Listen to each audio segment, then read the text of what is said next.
Bonus points to anyone who knows where that song is from. How is everyone doing today? Hello.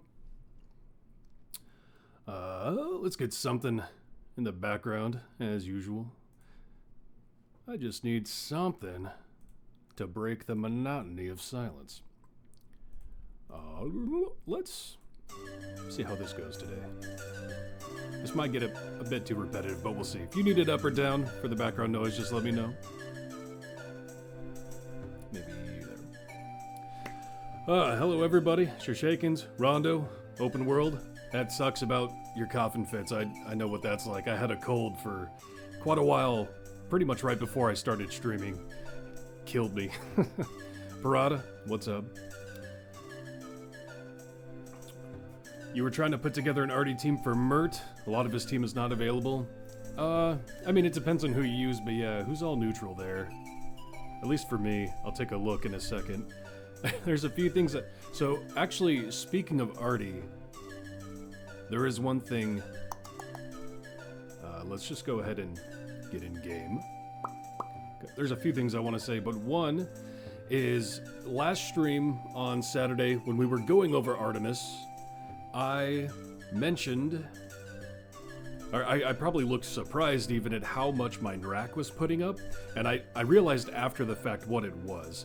So right now, he's putting out an E68 for me at 1,000 item levels. Over 1,000, but not quite 2,000. That is because of the event he was a part of. He's still getting boosted for the event buffs. Oh, it's not going to show there, but you can see he slotted in. So that's why he's as high as he is. He's still incredibly good, but that is why I was surprised it was getting observed for, what was it?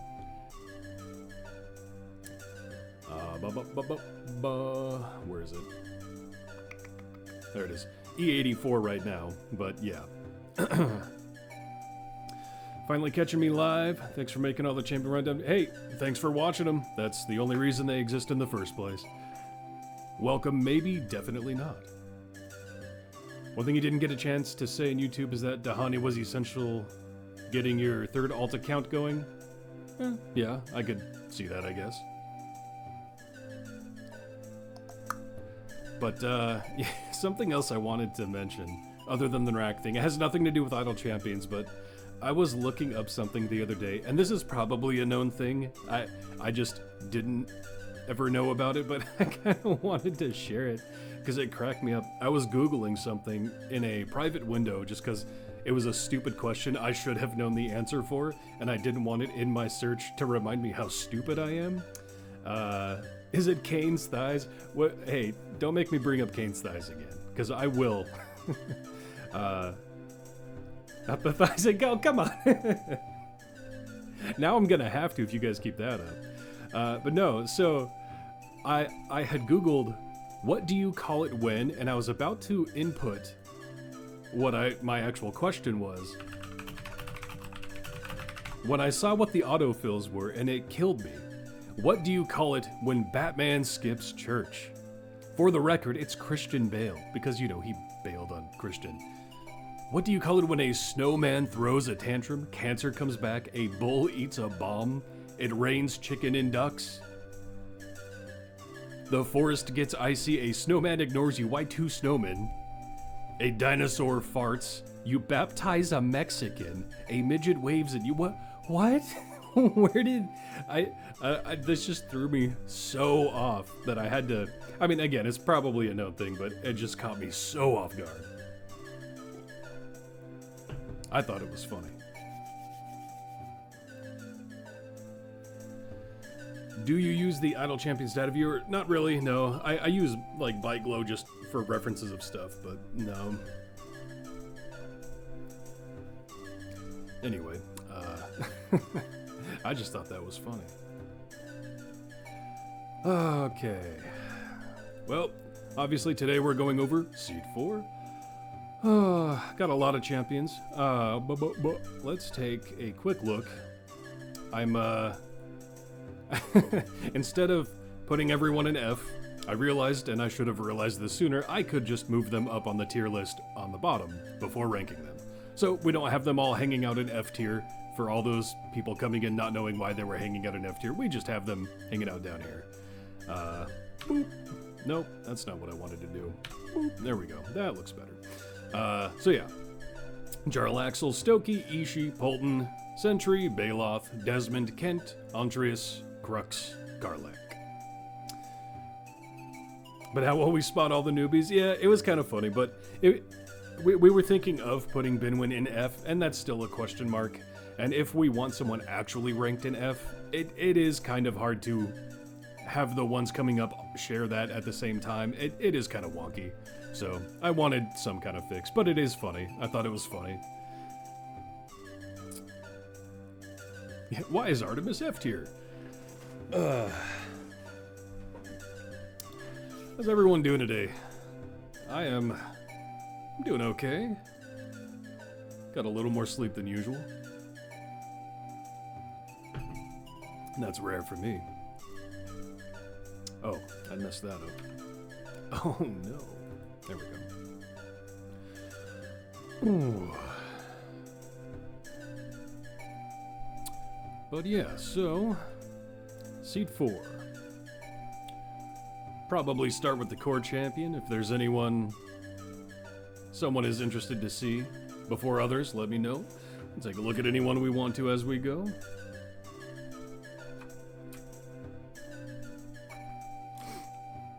But get those leveled just for my OCD.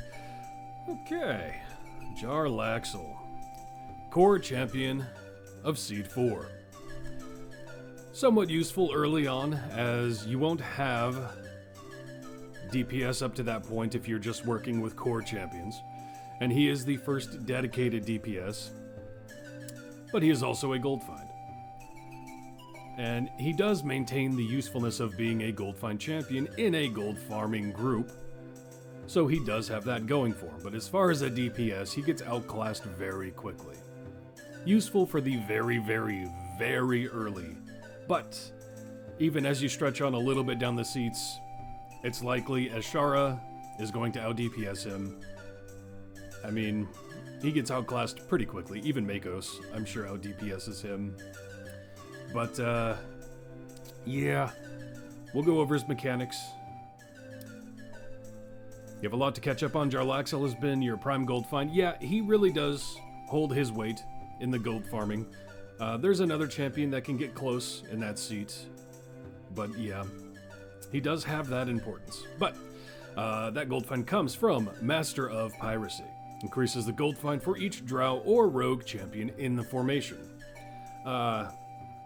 You're not going to have, like, that's not going to be your hard focus necessarily to get as many rogues or drows.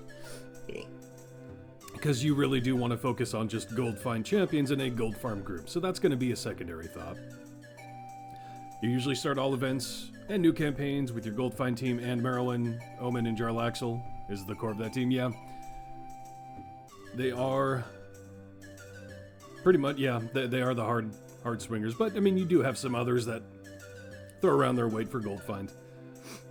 Especially for progression, Dob is decent, but yeah. Master of Disguise is where his damage buffing mainly comes from.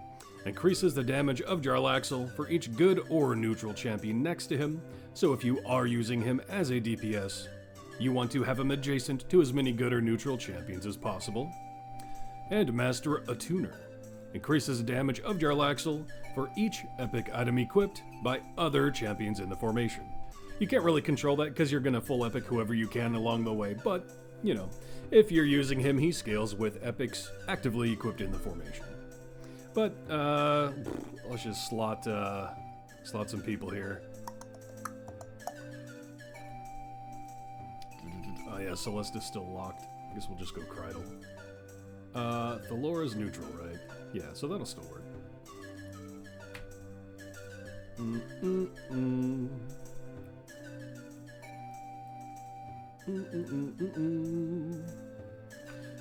I'm just getting some good and neutral around him.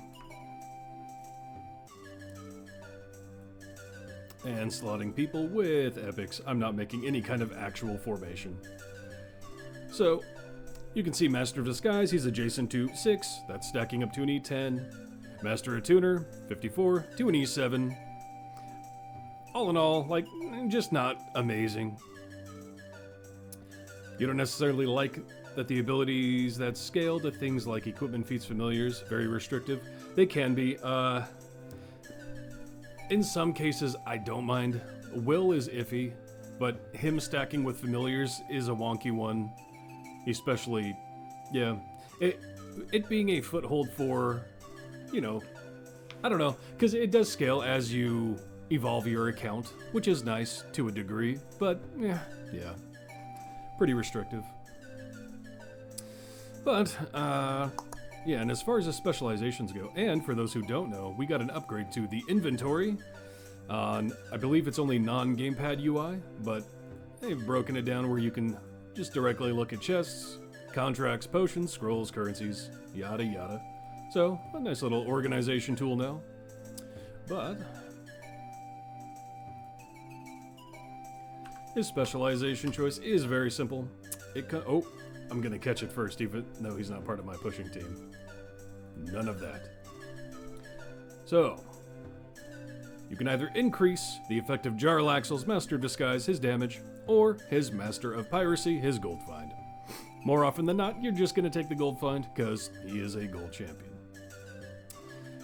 And again, he will be a mainstay in Gold Farm. There is slight competition in Stokey. We'll get to her when we get to her today. But yeah, he definitely stays relevant for Gold Find and just about nothing else. So that does make him a little harder to rank. But for the overall usefulness to the game, he does give you Gold Find. Hi, you failed to catch me live before. Well, welcome. Caius? Is that how you pronounce your name? Welcome, welcome. As far as... Close enough. Well, you can correct me and I'll try to nail it and forget and nail it sometimes. As far as where we had him before, he was in the B-? Yeah. Near the bottom of B- in the previous list. Let's take a look at the current new tier list.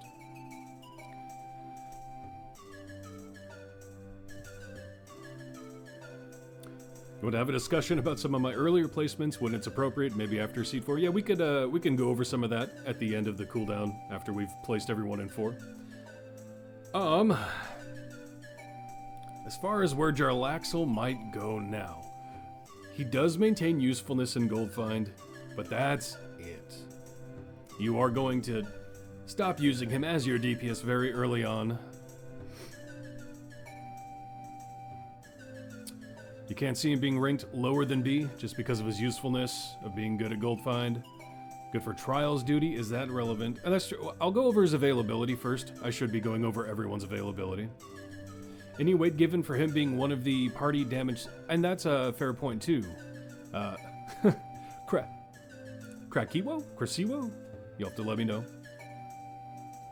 C+, you think? It's got to be above Bruner. Gold Find is useful. Hey Kratos, how you doing? Bruner can scale his buff decent in certain scenarios. Bruner's not.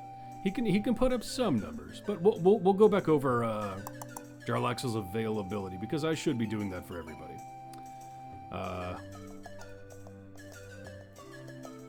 Okay.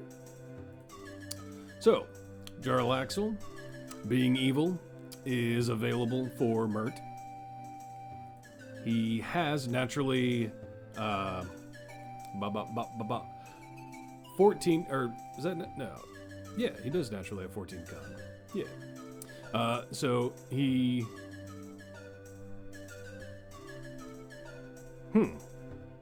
No, he doesn't. I'm confusing myself. There we go. Okay, that was tweaking my brain because I was like, no, he's not available for Vajra. I had him adjacent to someone who was increasing his constitution. He is not available for Vajra.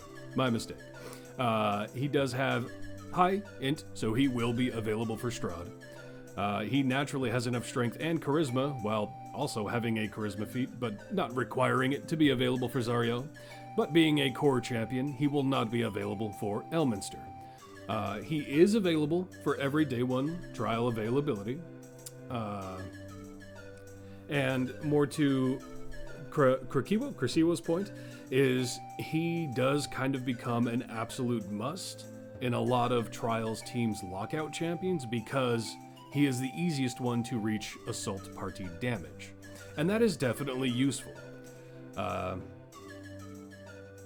So yeah, he does have... But the problem with that is, while that is very important, if you're the one using him, then you're locked out of your gold find in Seed 4. But yeah, as far as him being available for everyday one, just for how little use he has, because yes, you can use him to farm gold then in a Trials run, but I don't know if his niche specifically... Let's pull up the tier list again.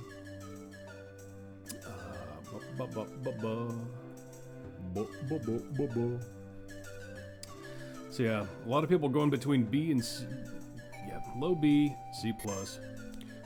Thanks for the follow, Shevik. How you doing? You don't typically use them for patrons because by the time you're doing patron adventures, so many that are others, yeah, that are better. And that's the problem, is basically we're ranking him on his gold find.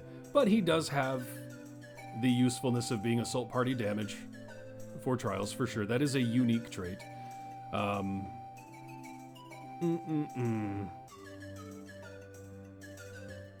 I see my personal, like where I'm going, is the very bottom of B- or nearing the top of C+. That's kind of where I'm inclined to go.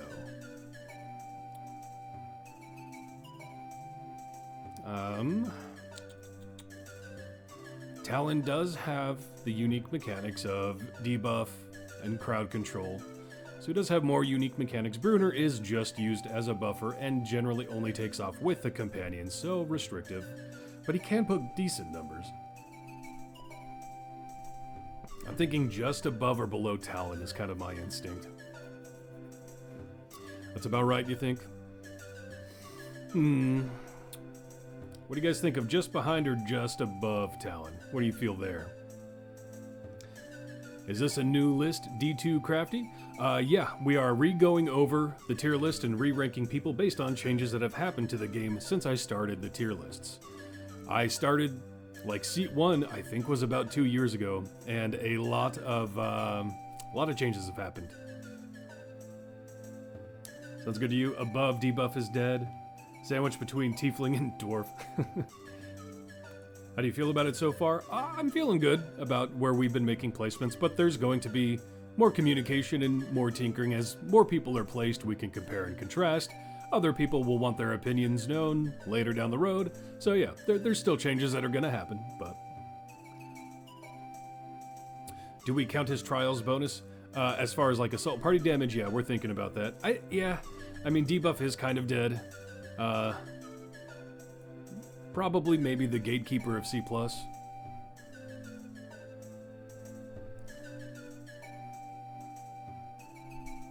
Think Nerd should have really been there? As far as, you think it should be higher or lower?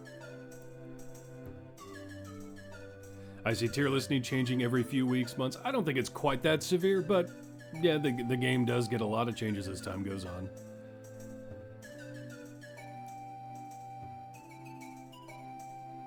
Why do you say debuff is dead? I don't think it's hard dead, but it's just not as useful as it used to be considering the power creep. There is that niche of needing debuff at certain times of the game, but it's just not as important as it used to be. Wasn't Nerds an E before? Yeah, people at the time convinced me a little bit to boost him up. They definitely have a place, and they also have a place in one of the best DPS's formations. I don't personally use them, but they do have a place there.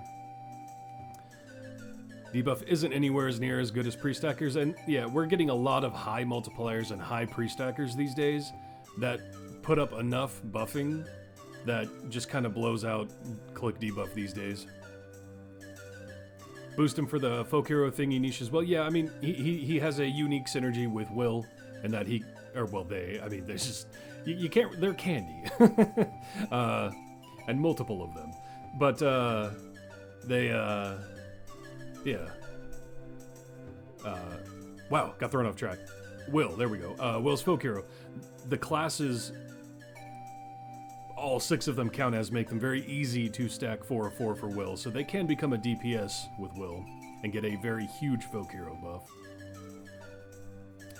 They have a place in a few formations.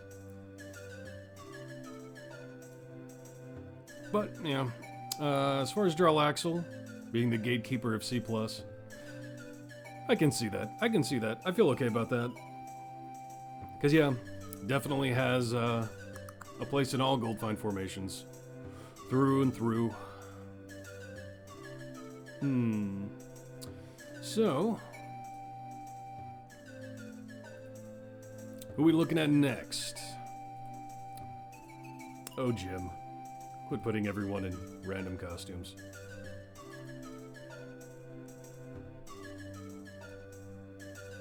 Polton? Ooh. You want to get the stinkers, huh? Unfortunately.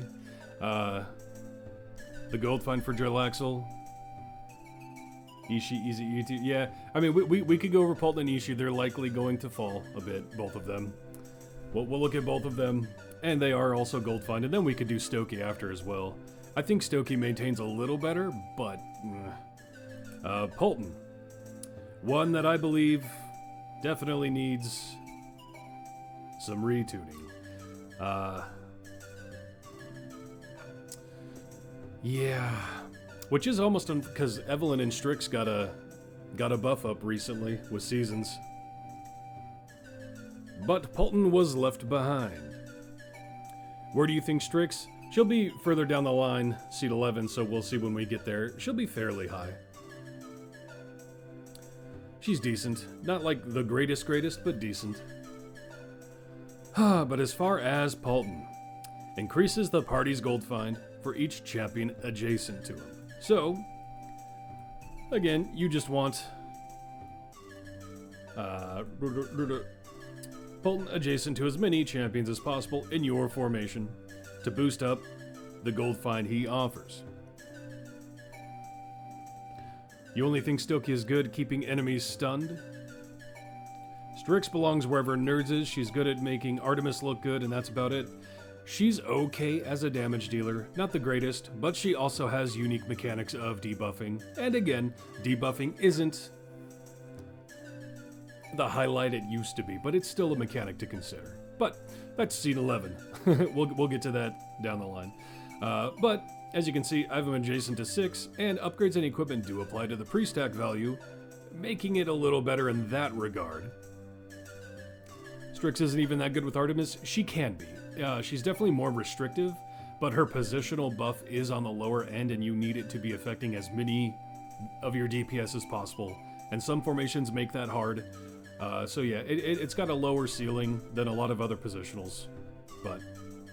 And she shares a seat with Nova, who I think is very good in an Artemis team, but Strix is a DPS with a positional, so... Putting some stun champions is great when you don't want enemies reaching my front lines, yeah. But yeah, so he can scale with the pre-stack, but it is very low to start out. And that's, I mean, he's got his maximum 6 champions adjacent to him right now. Polton increases the damage of champions not adjacent to him for each champion that is adjacent to him. So, you would want your DPS, whoever that may be, if you're using him, to be not adjacent to him while he is adjacent to as many as possible. So, and then, he also has increases the damage of Waffle Crew members in the formation for each member of the Waffle Crew. Right now that's only 3, and the only DPS in them is Strix, so you would only use that if you're using Polton and Strix as your DPS. At this stage of the game that's an unlikely scenario, but you never know. But even then, if we did that,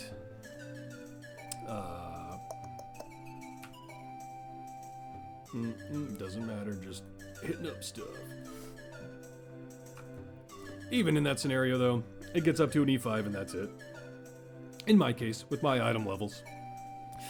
So, at the end of the day, Goldfind that isn't competing with Jarlaxle, you could scale him up if you invested heavy in him. and just not great buffing. As far as his specializations, maybe I should just go over them first anyway before. He has a simple choice of, come on, increasing the effect of Lucky or increasing the effect of Magical Secrets. So, looking at his kit, Lucky is Gold Find, Magical Secrets is his buff. So, gold or buff. Get out of here. No, you gotta spend those potions, fair enough. I do gotta get through them, right? So yeah, we'll look at his availability, but...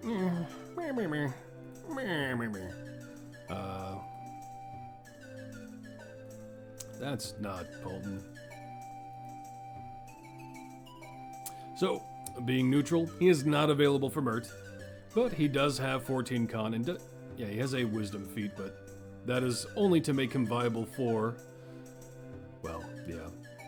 Narak doesn't matter quite as much as he used to as far as that goes, but Strahd, Inteen, wow, intelligence of 13 or higher, he does have that. Zariel, strength 10, charisma 13, he's got both of those on lock, but he did come out a long time ago, yeah, almost 2,000 days ago. So he is not available for Elminster, but he is available for every day 1 trials restriction. So his availability isn't terrible, but that's not going to be enough to carry him very far. Polton seems weirdly available for a lot of restrictive variants, and that's fair, yeah. He really is kind of, other than someone like Ishii in the seat, going to be your last pick if you have other options, but it's something to consider. But even then, just, man, E8. Oof. Oof. Woof. Woof. Yeah, that's not even mid, that's low. And that, his pre-stack comes into play for gold, but in a seat with other gold finders, where one of the gold finders who keeps up is a core champion that you just get gear through gold chests. He's rough to recommend in any scenario. So, we previously had him in the, I believe, the low C. Let's take a look. Yeah, the middle of C minus, low C. I think he's gonna take a little bit of a dip. Let's take a look at the new list.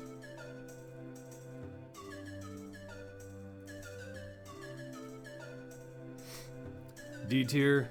You think C tier is probably at least E10 buff requirement? That sounds reasonable to me. Yeah, and that's, man, he has a good trials bonus. Maybe that makes him a tiny bit better.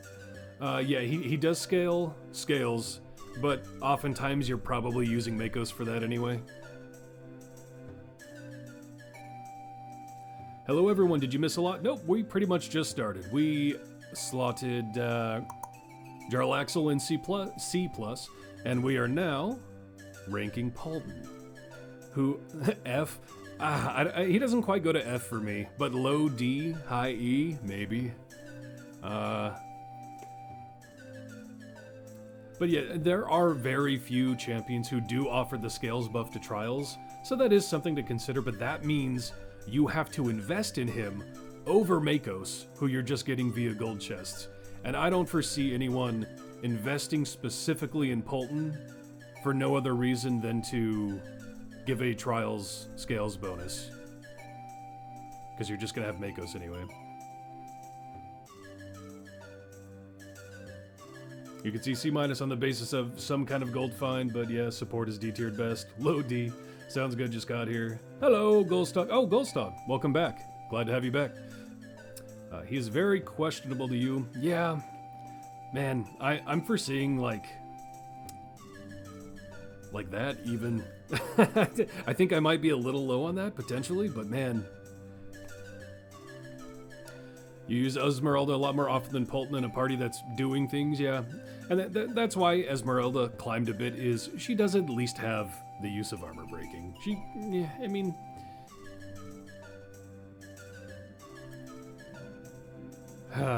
Polden. I mean, I would put him above Celeste, I suppose. That's about where I foresee him, though. Just because of the gold find potential and the trials potential, but investing in him just for a trial slot, I wouldn't recommend that when Makos is right there.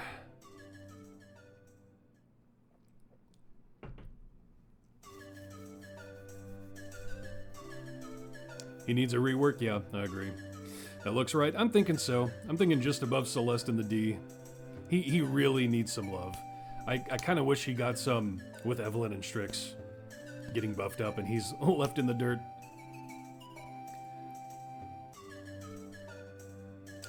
He increases the scales by 7% with 100 item levels, which helped because definitely not tier changing, but it makes it more useful than some of the D. I don't think you're wrong, but again, Makos gets there fairly early with just gold chests. It's so hard to say. A team that doesn't have a Makos to offer is going to be rare. And Makos can get there in about the mid to slightly mid-high of the game just by having gold chests. It's just really hard for me to recommend any investment in him at that point. Because why even throw blacksmithing contracts at him when you're just going to have a Makos more than likely? I don't know.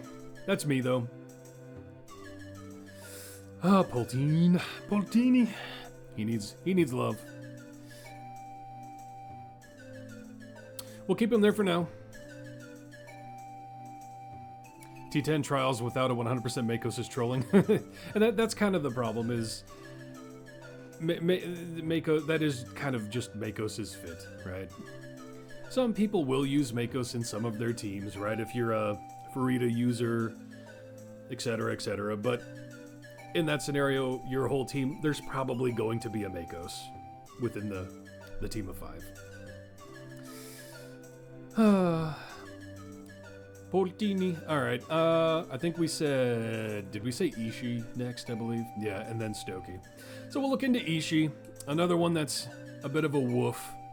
We'll go ahead and just look at the...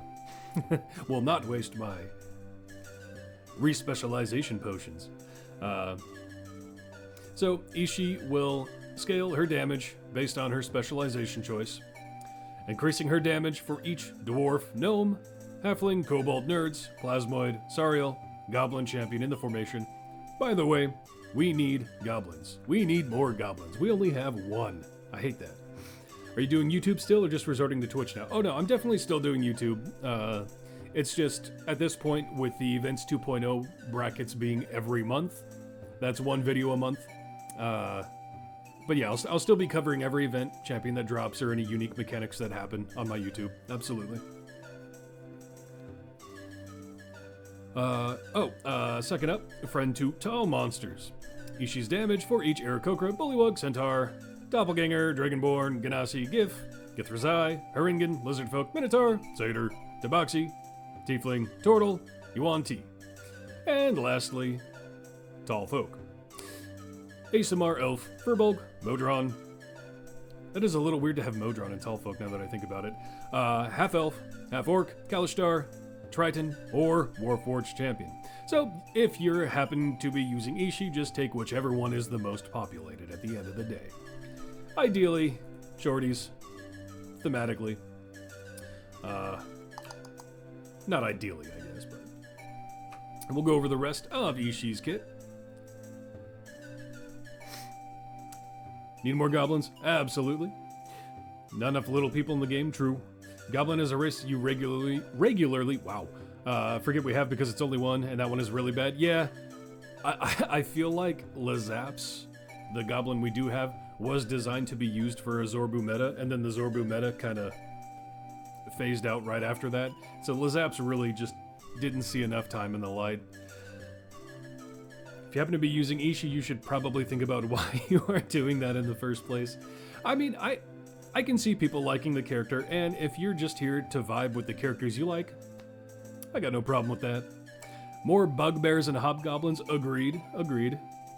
Idle Champions has been a great friend to you during your cold. Oh, I feel that. That's what...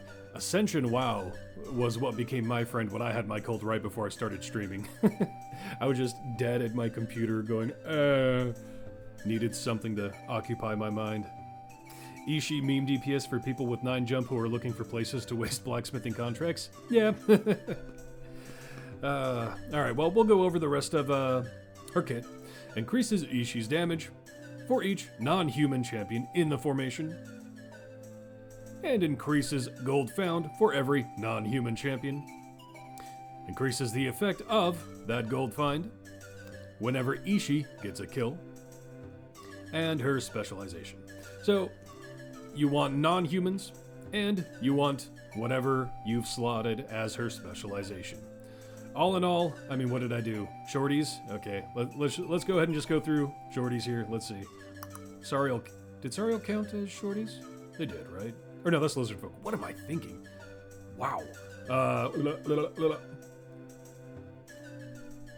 Regis. Spurt. Deacon. Doesn't matter.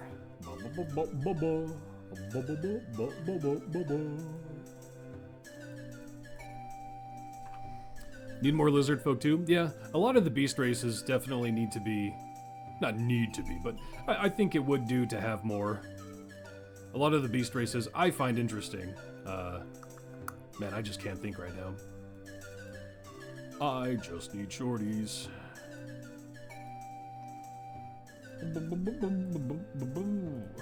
Speaking of Lazabs. Hello? There you go.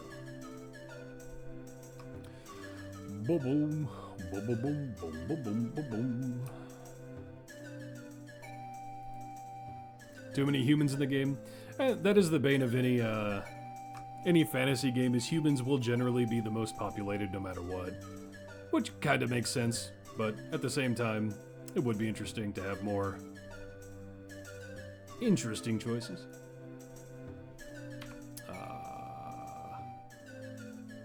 Doesn't matter. Or wait, she's a human. I always think Imoen is something other than human because she's just naturally short. But she is a human. What am I doing? It's just Zorban.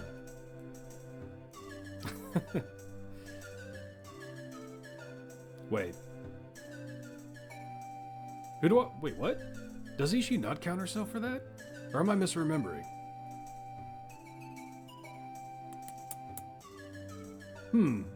Alright.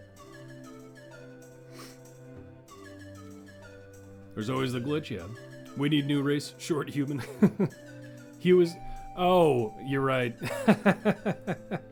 I didn't even think about that. Human does count as human. Right.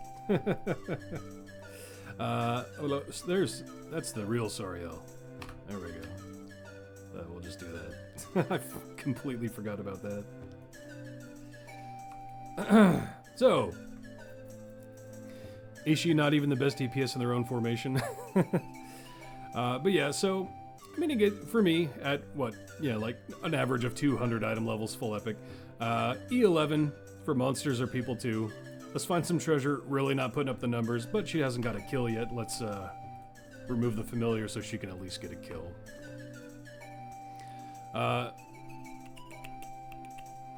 There we go. So, it boosted it up, and generally, I mean, that works better when she's adjacent, so we'll just put her there for now. Still, E4, she has to actively be killing for that too, so counterintuitive for Azaka farming if that's what you're doing. Ishii can't even compete at all for gold find. But as a main DPS, if for some reason that's what you want to do, you know, a little gold find doesn't hurt. But Friend of Shorties only gets up to E5 with 10, and her self buff only gets to an E11. Which, if one of those got like if this was multiplicative pre-stack, Friend of Shorties, we might be talking a little different. But she doesn't put up that well in the DPS department, doesn't put up that well in the gold department. We'll look at her availability though.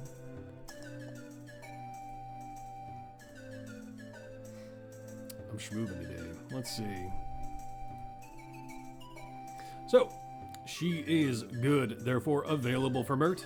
She does have a high con, so available for Vajra, but 12 int with no feat to counter that. And, I don't have her best feats equipped either, but, it's not going to change much. Zariel, 10 strength, 15 charisma, so counts for that. But she was released 2,092 days ago, pretty much a full 1,000 days out of being available for Elminster. But every day 1 trials, she is available for. So not the worst availability, but at the end of the day, probably not going to be using her anyway.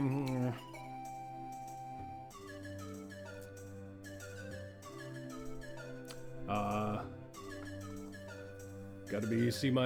Yeah, probably dipping a little further, honestly. Previously, she was in, I think she was even in the D, in the normal tier list. So, yeah, she was one of the few in D with Binwin. I don't see her, I see her being equal with Binwin still. And Binwin got bumped down a bit. Binwin is alone in E. And I will say, I think she kind of belongs with him.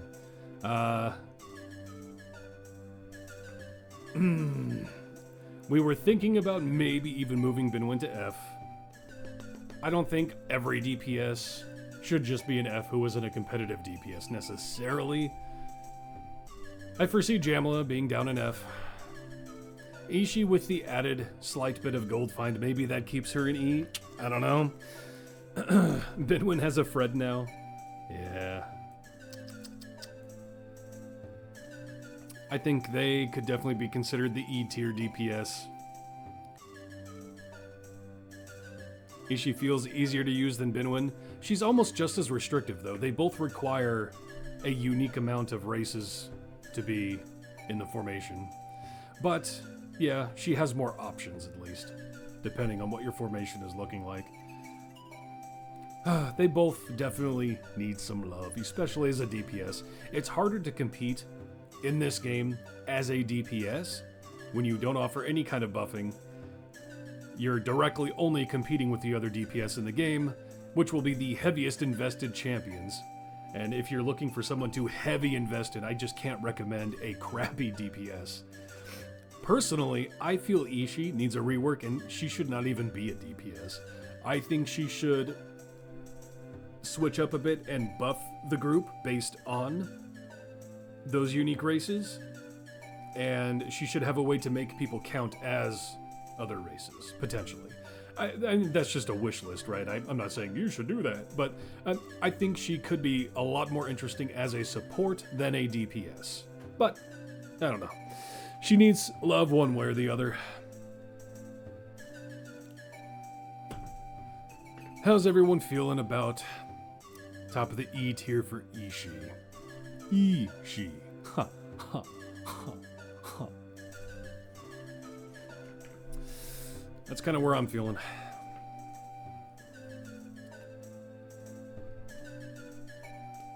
Sounds good. You like it? You like her there? Yeah. That's where I'm feeling. Yeah, that's where she's gonna stay for now. Don't need this up anymore. Ooh. Judging DPS pretty harsh, but that's fair. Yeah, and when you offer nothing else to the group but your DPS tag, I feel like I have to be harsher on DPS a little bit, just because again, that's where people tend to invest the most. And if you got a DPS on your radar, and there's just so many DPS in the game now that are better than her. Well, we'll take a look at Stokey now. Get some familiars back out. So, Stokey. We'll look at her specializations first. As she attacks, she will apply ki. Marks of ki, rather, to enemies. And with that, she scales her specializations. Enemies with 5 marks of ki have a chance to be stunned when hit by Stokey, taking more damage, so a stun and a slight debuff. Enemies have a chance to cause a ki explosion when hit by Stokey, dealing 10 seconds worth of bud to all enemies in a small radius and granting a mark of ki to all affected enemies. So, basically, you're just looking for a stun or slight damage, or bud damage and spreading her marks of ki. A lot of people take her for the stun. The ki explosion is a great way to apply her ki to a lot of enemies, and so if you're looking to make her your gold find, you'll probably take that. But we'll look at the rest of her kit. Soul champs need a rework. The new arrivals work, yeah. Almost all the new arrivals are better than a lot of these older design champions. To be fair, you think that's fair. DPS supports, you can judge them with their buff as well, but pure DPS either do good damage or they don't. Yeah, and that's kind of the thing. But, Ishii's kit. So, Ki Strike. Enemies attacked by Stoki gain a mark of ki, increasing the damage of all champions on the edge of the formation for each mark of ki. So, you want her mark of keying as many enemies as possible for her buff, and it will only affect enemies on the edge. So you just can't have them in the middle. In this formation, that would be these 3 slots. You think Stoki is C? Yeah, we'll see. C4 champs weren't prepared, or pre-popped an F tier. You why is Crux? Yeah, I explained that at the beginning, P-Dog, where I realized that if we're going to get some F tiers, it will be confusing to have them there, so I've just organized them to be here and ready instead. I think that's the better work. It was funny to see everyone talk about that, though. So as far as how high she can buff with that, can I just say, I've never been a fan of these skins, but that's just personal preference. We're gonna go somewhere Briv can just take a hit and she can farm up Mark of Ki, so we can take a look at how high her buff and gold find can get. Never liked the red panda skins though myself. I'm not a very cutesy artsy kind of guy though. Or not artsy, but yeah. The whole cutesy vibe generally doesn't land for me. Let's see if this will work. Oh wait, I have her doing Bud though, don't I? I might have to switch to her stun. Yeah, I'm gonna have to switch to her stun. I gotta use the respecialization potion anyway. Ha ha ha.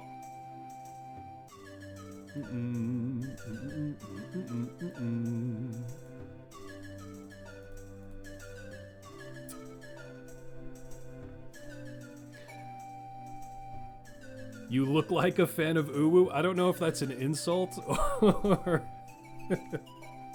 I am not an Uwu type. No. I'll be sarcastic with it, but Spurt is pretty good though. Spurt is very good, indeed. We have Spurt currently in the high A, right? The only reason Spurt didn't even creep into S is Spurt's availability is poop. It is very poop. Shit even. You ironically, sometimes. Only to embarrass my nephew or something. Or to make a joke. An argument to drop Spurt? Yeah, we'll see. Spurt scaling is out of control right now, so we'll see. But their availability is not good. So she's got a few marks of ki up right now. So currently at 94 marks. That's bringing her to an E10 buff. Not the greatest. But Golden Palm is getting her up to an E6 for her gold find. Champions adjacent to Stoki cause enemies they kill to drop more gold for every mark of ki active. Now that's not ideal, because when are you going to be able to stack up super high with marks of ki unless you let a full 100 spawn and you somehow keep them all pushed back and slowed and stunned and all that. But she can become slightly competitive with her gold find numbers.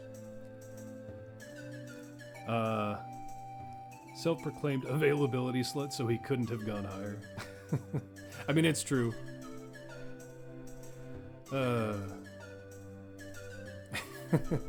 One day someone's gonna find the voice line, but it's okay. So yeah, a stun, a slight debuff, or exploding bud damage, an okay buff, no good scaling there, an okay gold find buff. She lacks scaling. That's Stokey's biggest problem. If she had some way to either pre-stack or multiplicatively increase her kit, she would be so much better. Her ultimate is somewhat interesting in that she will attack 5 random enemies, and during that time, she'll be marking key, and it really helps her explosion deal bud damage. But again, kind of just middle of the road with everything. Not bad, not good. Dead middle of the road. Previously, Stokey was placed in the, I believe I had her in the lobby. Yep. Pretty close to Jarlaxle, actually. Basically only edging out Jarlaxle because she is also a support. We'll look at her availability first. So, Stokey is neutral, so not available for Mert. Does have high con, so available for Vajra. Does she have any? Nope, no. And that is actually somewhere she is very much lacking, is the feat department. That's kind of one way to tell if someone really does need some love in the rework or, another look at. Look at their feats. That kind of tells you how old they are, And Stokey, yike. She needs some love. Anyway, Strahd, 13 int, she's got that. But she does not have the charisma for Zariel, and she released 2,414 days ago, so not available for Elminster. But every day 1 trials restriction she will be available for. So, let's take a peek back at the list.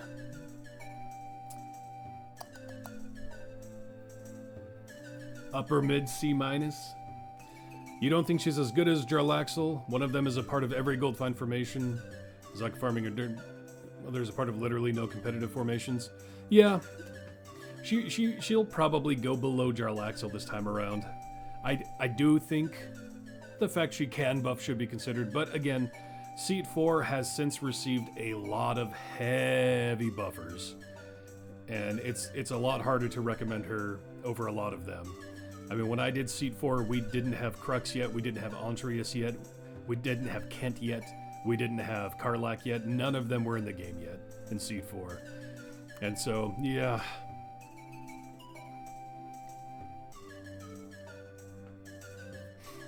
And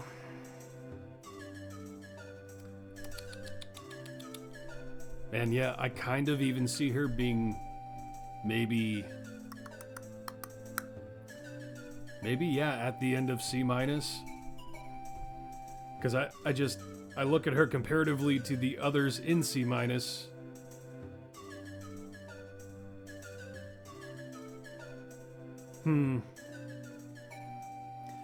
That's a weird thing about Donner, right? Is if he didn't have the sticky debuff for gold, he definitely would be lower. And he does have that slight usefulness. It's not the biggest gold buff at all, but it is sticky and useful. You can make Stokey work in a gold farm, but it's not ideal.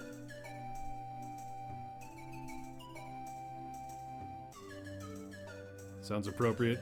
You still don't like Mehen? It's not that I don't like him, it's just his buffing isn't the greatest. And pretty much the only time you're going to want to focus him is if your DPS is Farida. And that's just a very niche usefulness. I like him being able to pull in Havilar and Farida in very restrictive variants, but his buffing is not that good. I'd have had Mehen slightly higher. Well, yeah, he's being phased out of Elminster very soon. So anyone using... If Farida is your main DPS, get to pushing hard Elminster variants, because Mehen will be gone, and that means Farida will be gone. But most people, I think, these days are pushing with either Warduke or the absolute adversaries in Elminster.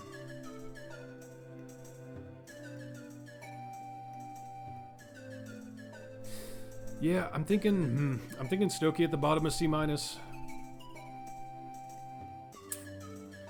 Just because of the power creep, really. Because that was her edge out of Jarlaxle in the past, was her buffing, but now her buffing just, you can't even really consider it by today's standards. So it goes. Alright, well, let's get back to the game. And, go away. Get these guys out of here. Alright, who are we going to look at next? We have covered Jarlaxle, Ishii, Polton, and Stokey. Baloth. Akira dropped from S. No more debuff primary. Yeah, that was kind of the problem, is click debuff has definitely phased out its importance as time has gone on. Fight about the value of shenanigans. Yeah, Baloth is an interesting one as far as all that goes. So, looking at his specializations, well, he's actually one I should probably cover his kit first. We'll just increase the max stacks for now.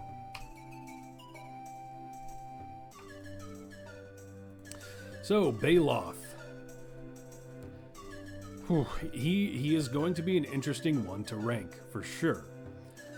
He will always have, and if you ever want to go back and see one of my many mistakes, when I initially ranked Baloth, I claimed his debuff was not sticky. It is sticky. I was mistaken. I had tested him when it first came out, and I didn't think it was, but I was just wrong. Baloth with A can be very shenanigans.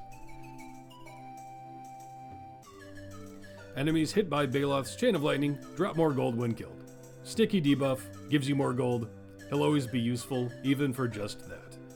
Because it's not that bad considering. I have his item levels up to, it'd be an average of roughly 500, I would say. But yeah, an E5 debuff to just slot and switch. That's not bad for any form of gold find.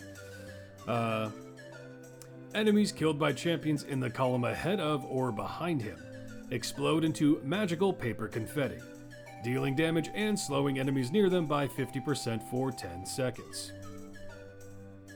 The damage done ignores debuffs and is either half of the hit that killed them or 1/4 of their maximum health, whichever is higher. This effect can chain if the explosion kills an enemy.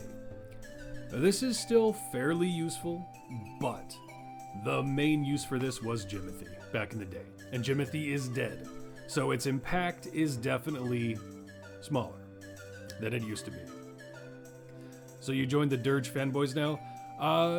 Yeah, honestly, Dirge is very good, has 2 pre-stack scaling self buffs with another self buff, and has availability for literally everything. The only thing that will ever lock out Dirge is something that forces you to use someone in Seed 11. For a DPS you're going to invest in, I think Dirge is amazing, and a great choice for Elminster as well, especially with how popular the Absolute Adversaries are right now. So yeah, cause for celebration. It's not as good as it used to be just because its niche generally was a Jimothy. But yeah, still an interesting mechanic. But one of his main sources of buffing comes from Morbid Excitement. All champions in the column in front of or behind him do more damage per Morbid Excitement stack. He will lose stacks every 10 seconds, and they cap at, I used the specialization that increased his cap, so that'll change depending on your specialization choice. The third buff isn't pre-stack, but it is multiplicative. Are we talking? Hold on. Are you talking about the Urge? Because it is not multiplicative. It's additive.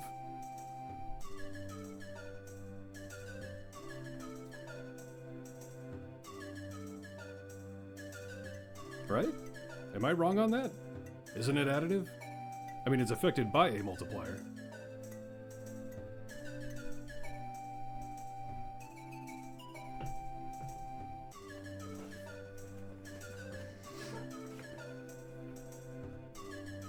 But anyway,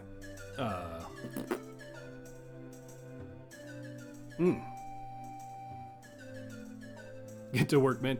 Hey, I've been working on other stuff, but yeah, I do need to farm up his urge a little bit. Anyway, so stacks are affected in different ways. A favorite foe defeated gives a stack. Enemy drops more gold due to his debuff, gains a stack. Enemy explodes in confetti due to cause of celebration, 2 stacks.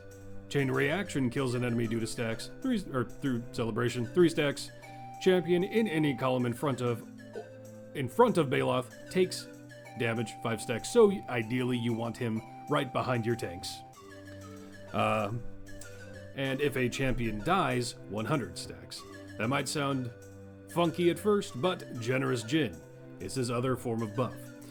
Baloth's Jinn servant, Najim, I don't know how to pronounce that for sure, will bring any champion that dies back to life at 1 health, and make them immune to all damage for 20 seconds. For as long as the resurrected champion lives, the party's damage is increased, and this ability has a 1-minute cooldown. This is a big way to, and this is what made Baloth so good when he first released, is he is a double buffer, and when both buffs are ramping up at full speed, he does put out some decent numbers. By today's standards, we're talking what would be on the lower end of a higher buff, not a huge buff, but on the lower end of a high buff these days. It is a little harder to achieve because you need Generous Jinn on everyone possible. And I covered this in the video with him, but that means you need everyone at some point to have died, resurrected, and then you get everyone with that buff. That is monotonous and semi-difficult to do. But once you do, you have 2 decent buffs to work with, while having a gold debuff, while having cause for celebration exploding all over the place. If only BBEG got a super buff, which would be nice. Question for the whole class. How much cash do you invest in the game? You average about 10 to 15 a month. Me personally, I was doing the season pass when the seasons were out, and other than that, I've only purchased a few skins like when they were on super sale, or a couple familiars when they were like, you know, super cheap. I've personally not invested much other than the season passes.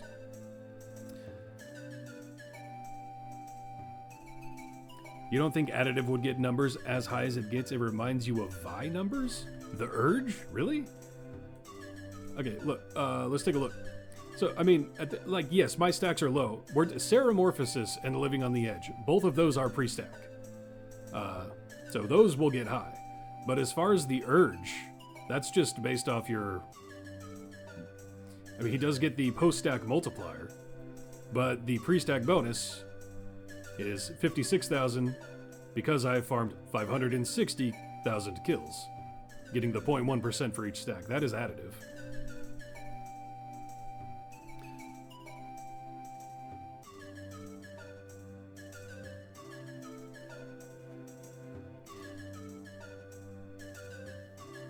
Probably about 25 a month.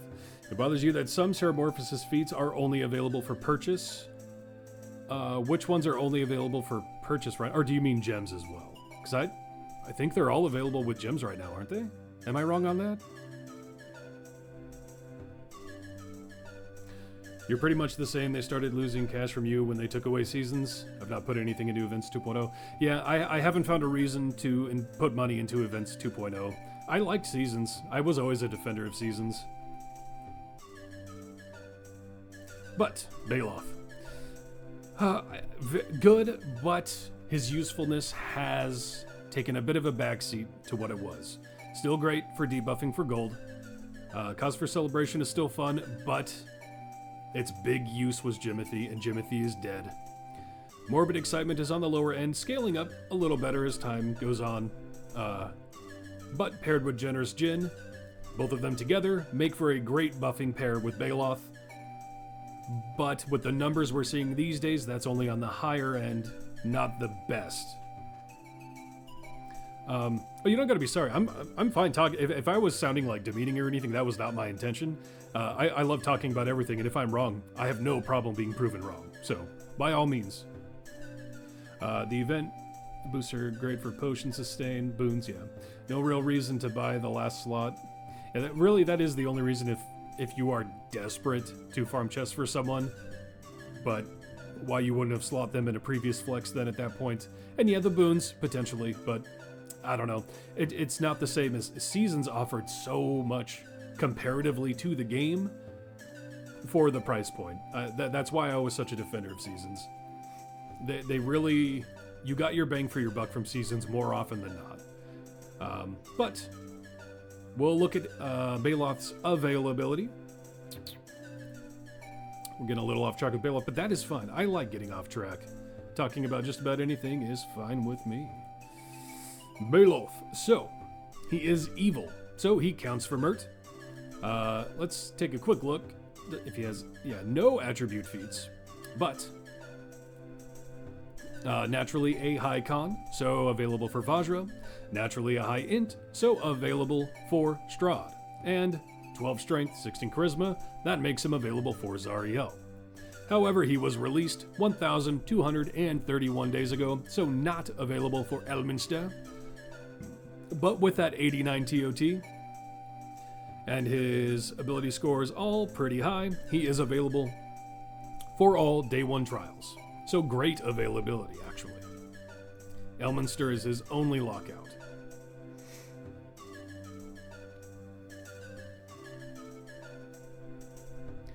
Yeah, you spent more on Seasons because the Seasons were much more worth it to get. Yeah. You got 2 boons. Gym farm, but ends with the event. Yeah. For Dirge's boons. So yeah. I had him ranked very high. As you can see here, he was all the way in the S.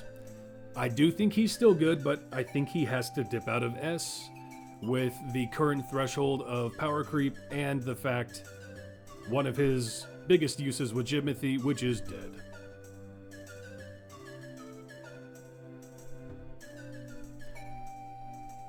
Autocorrect made you say things you didn't Nintendo. I'm assuming it did it again.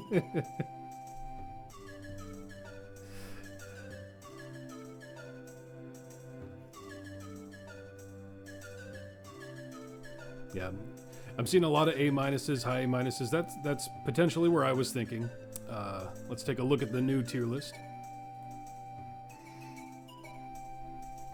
Maybe B plus. His buff is a pain. B plus maybe keeping the tank alive, which Dirge is just better at. Let's see who he's competing with in the A minus. So if he was in the A minus, we'd be saying Dynahair, Gromma, Krydle, or Kira, Omen. If he's in the B+, we're saying Turiel, Presto, Lae'zel, Regis. His buff is very annoying to get full ramping, and by today's standards, at that point you're kind of just catching him up to the power creep, and he still doesn't quite get there. He gets very close though, he's very good. But he is annoying to stack up. Between Turiel and Presto, you think? 30 seconds of invincibility is worth A minus for the shenanigans regardless of buff. I don't know about regardless of buff, but considering his buff is still decent, I think that does help a little bit. B is for Baloth. Already ranked Presto, yeah, Seat 2 was last Thursday.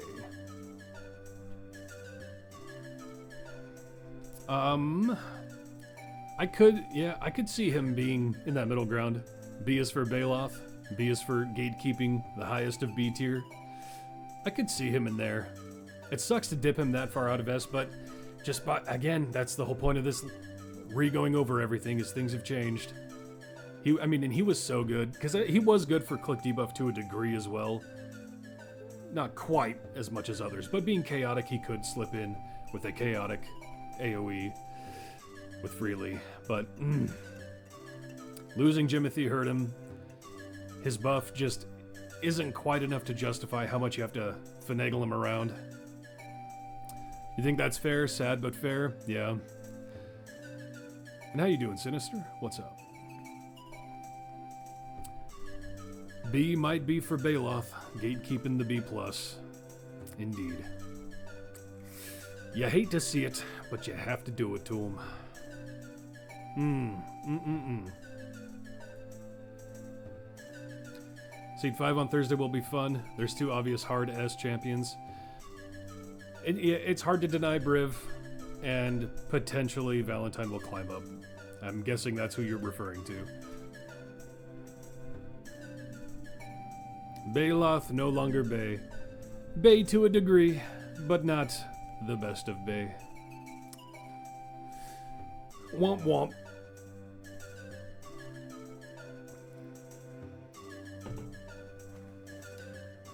Are there other champions in Seed 5? Yes. Others who would qualify for S? No. But there are other champions. Alright. Baloth done. Who next?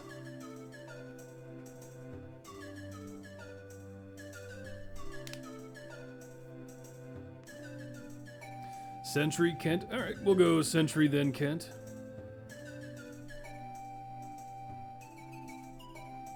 Sentry's a good one. Fits her niche well. Not the greatest buffer, but yeah. You do Nox yet? Yeah. No, we go seed by seed, so seed 5, and then seed 6 for Nox. No S for Xander. I think you mean X for Xander, right? Yeah, Sentry kind of will always have a place in a baseline speed formation. Being tanking, support, and speed. And if you look at the list, you really don't have anything for speed to compete with. And that speed comes from... Well, we'll go through her overall. Her buffing comes from Guardian of Solwyn, increasing the damage of champions within 2 slots. That is affected by her specialization. So we'll take a look at that.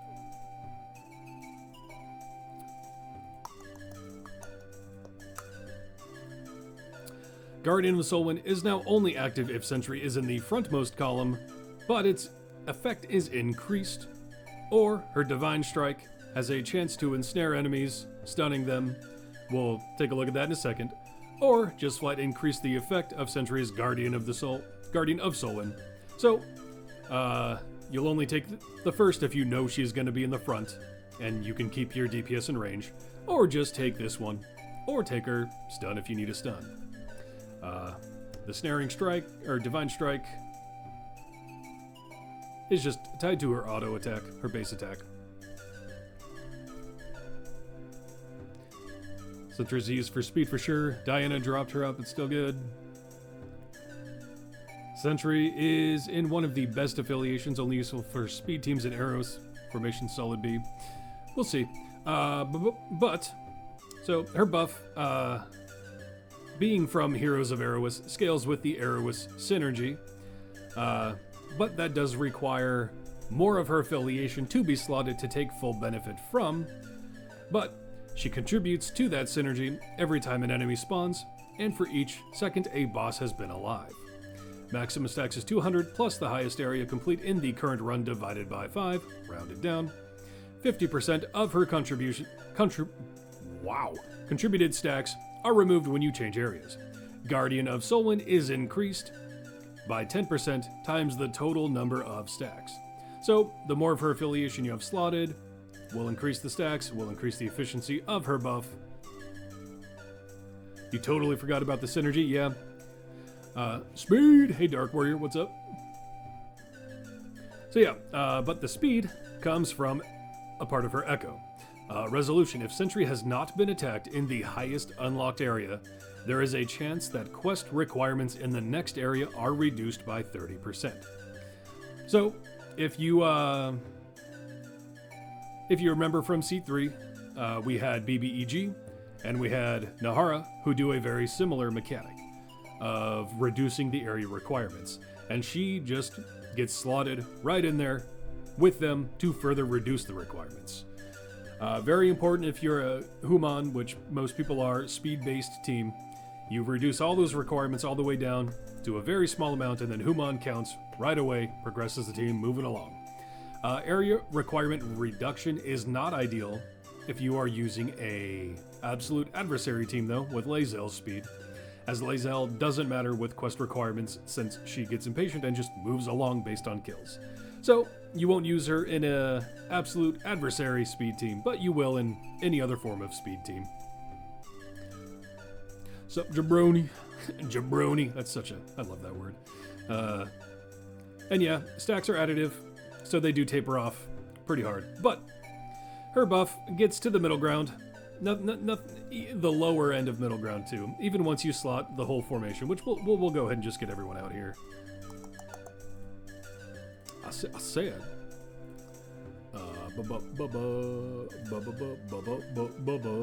Who am I forgetting? Nova. Don't care. Nova. And that's everyone, right? Ayla, Lucius, Nova, Quillic, Sentry.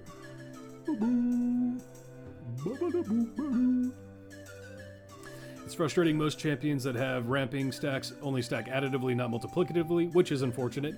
And that's, again, another reason to go over the tier list, because multiplicative and pre-stack has become a very current common theme, not an older one, so yeah. Strongheart, oh wait, yeah. Seed 11 sharing with Nova. Don't forget about the Modron core, and that is fair.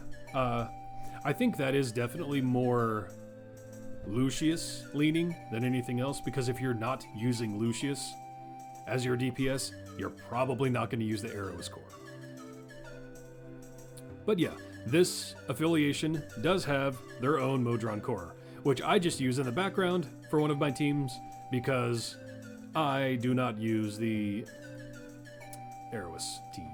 But their core specializes in specifically buffing that formation's, or that affiliation's, formation abilities. So, if you happen to use them as your main team, that's a good route to go.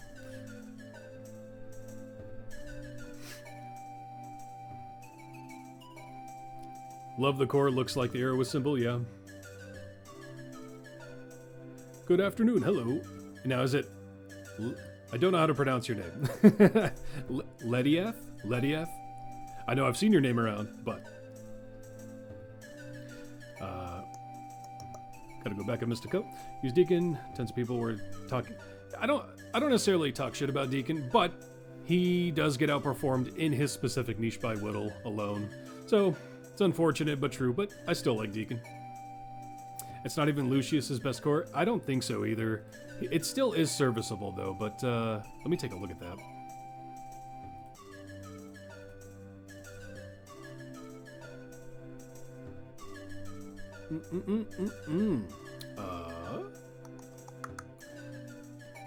Yeah, actually, no, I it's not his best core by a long shot. Oof. Yeah, Magic Core, Modest Core, and even the Strong Core can put out better numbers for him. But you also have to consider that you're buffing the rest of the formations, rest of the affiliation, I keep doing that, the rest of the affiliation's formation abilities, so his flat damage gain from that isn't exclusive to what he's getting from that core. But yeah. Push further.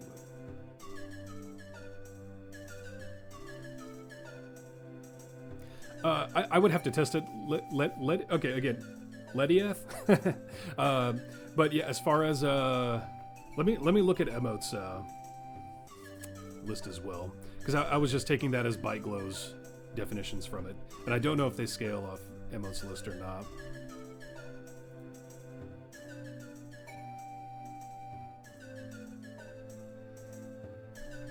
Yeah, no, they do. So yeah, Aerois is placed even below Strong. So Magic, Modest, and Strong even outperform. But again, you do have to consider with the Aerois, it depends on how many of them you're using. If you're using the whole formation, I do think it... Yeah, no, actually, if you're using the whole... That's the baseline. That's baseline Aerois. If you're using everyone from Aerois, it does outperform everything else, I think. So yeah. So, never mind. It was better to go back and look. Baseline performance, bottom... with the whole Aerois team, better. So, yeah.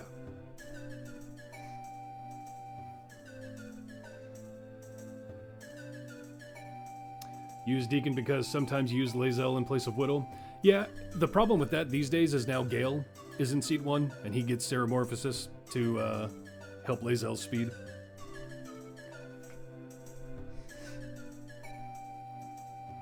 Can you answer your core question? Why are you gay?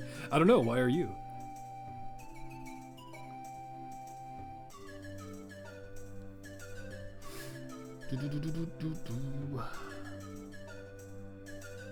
So, sometimes when you want to have fun, you like putting affiliations against tough boss fights. Yeah, and that is a fun little thing to do for sure. But as far as ranking people, yeah. Kane's thighs. I think you're the one more obsessed with Kane's thighs there, Rondo. But maybe I need to make a... I think I'm going to have to put... Oh, I see. And that's fair. I think I'm gonna have to edit down that picture of Kane's thighs and throw it on this overlay. He's got to be there. Always reminding us. Maybe even in the background silhouette of Chad.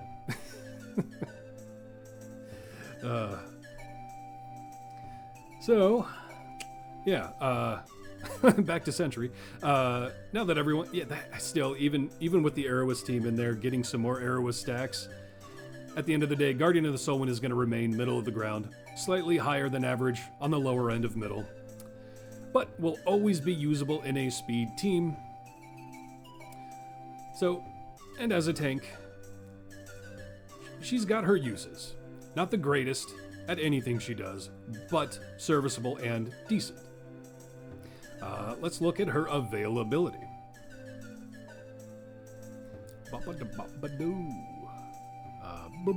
There we go. You have to go. It's been fun. We'll catch the rest on a VOD. If you have any... Alright, well, you have a good day, open world.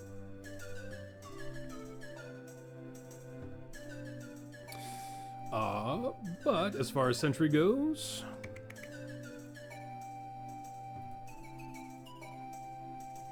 we are looking at... she is good, so available for Mert. She does have... Does she have any attribute feats? I need to look at that first every time. Yeah, no actual attribute feats to work with.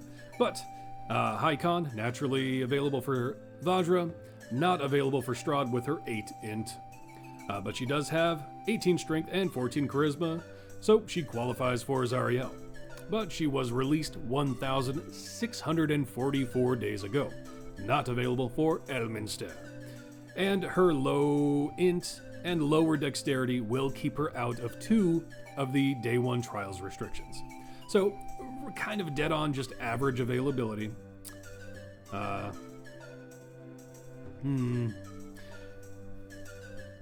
Where'd I put Donner? Yeah, we'll take a look at the list in a second, but D.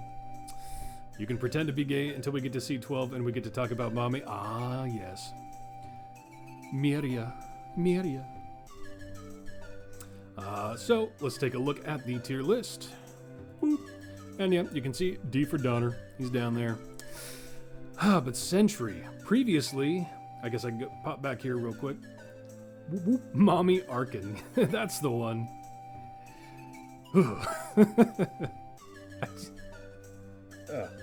What? Oh, I can't think of the actor who plays Arkin now. Oh no. What's his name? What's his name? Someone in here's got to know it. Who is the actor that plays Arkin? I can't think of his name right now. It's killing me. Oh, I gotta just look it up. Repress. There we go, Joe. Yes. Thinking of him as mommy and suckling on the teat of Joe. No, thank you. Butchered his last name. Yeah, I didn't even try to pronounce it. Mind you, you probably noticed. Anyway, what do you mean, yikes, Rondo? You're sitting here thinking about Kane's thighs.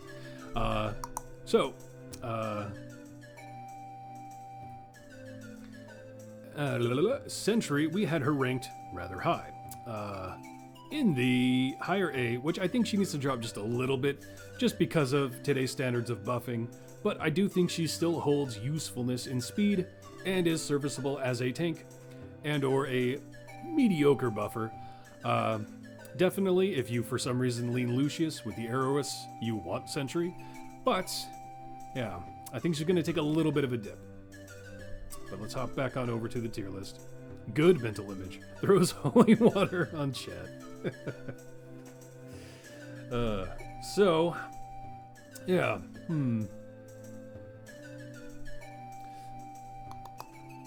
Ooh, got some in my eye. I feel like she's in with the other speed champs you've lined up with each other. You'd argue need to go up at least one tier. Sentry is perfectly usable, easy to slot, tanks, buffs, and CC speeds. Feels B- because nothing is amazing, but her speed is always useful.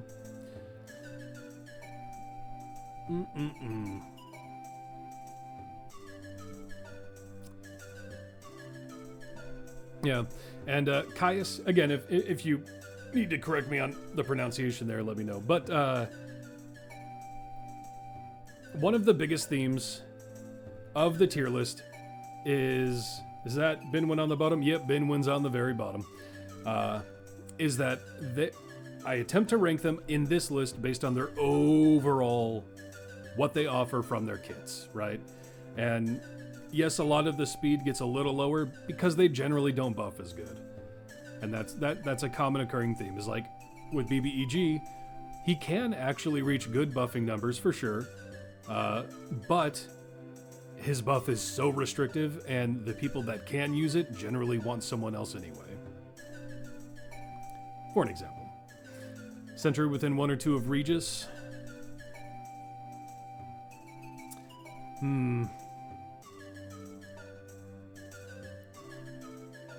Shoulder to shoulder with Whittle.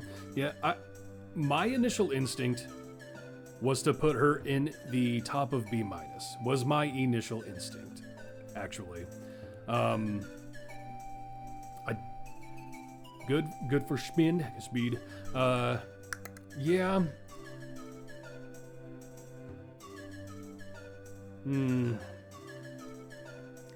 It's like, should be shoulder to shoulder. Yeah. Even her availability is B tier. Yeah, I was thinking, and I just couldn't think of if I wanted her right behind BB or, but this is what I was thinking. And I know a lot of people favor speed because speed is important, incredibly important. Especially if you're forming up a speed exclusive team, BBEG and Sentry are likely going to be guaranteed slots, right? If I was doing a speed tier list, they would be creeping very high, but taking into consideration everything they offer to the game.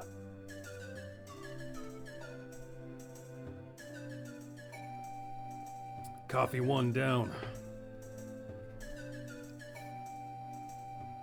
Like for a gem farming rank, yeah, like if at the end of re-going over all of the seats, if just for fun we want to throw together like a DPS tier list, a speed tier list, something like that, like BBEG's going up there, Sentry's going up there, you know. Yeah, Briv, then everyone else, yeah. Background gem farm is pretty important. I'm not saying it's not important, that's the thing. And B is still technically pretty high, but also keeping into consideration her availability, also keeping into consideration what buff does she offer if you want to slot her as a buffer. She offers these things, and I think everybody needs to be ranked on what they offer the game. That is my opinion for this tier list. So I want to keep all of that into consideration. Everything they offer to the game is speed. Gem farming is the progression curve of this game. Yes and no. It is one of the arguably most important thing, but progression is just as much and yes, gem farming does affect your overall progression, absolutely. But from the perspective, again, if we were doing a speed tier list, completely different. But we're taking into consideration everything they offer the game. She has a buff. Where does that buff fall in line with other buffs of the game? It's lower. And so that has to be taken into consideration. Positional buff going for her, but it's not the greatest positional buff. It is on the lower end of the middle ground.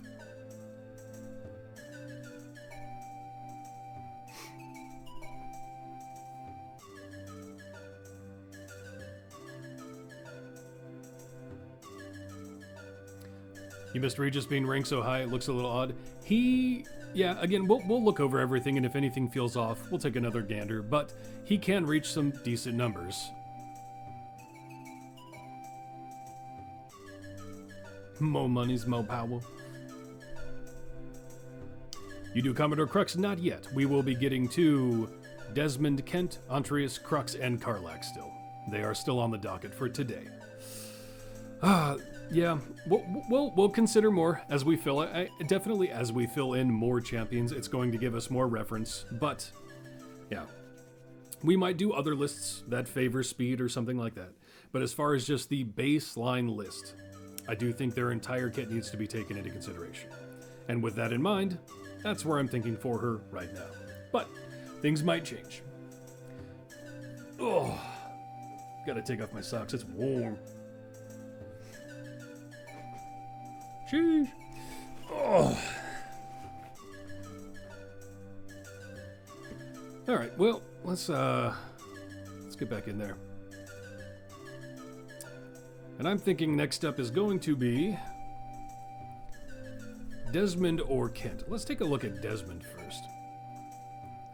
Desmond is an interesting one for sure. He has a very unique mechanic that was very good when he first released, but has since become a little less good. Not less good, but just less impactful as far as how much it can buff. But you feel like the top 4 of B- deserve an A-, but that's just you? Crux be downgraded to say Captain Crux. We'll see. Fair enough, it's your list. That's what I'm trying to argue too. Yeah, and again, I have no problem with people arguing for it, and we'll keep looking at it as time goes on. We shall see. But Desmond.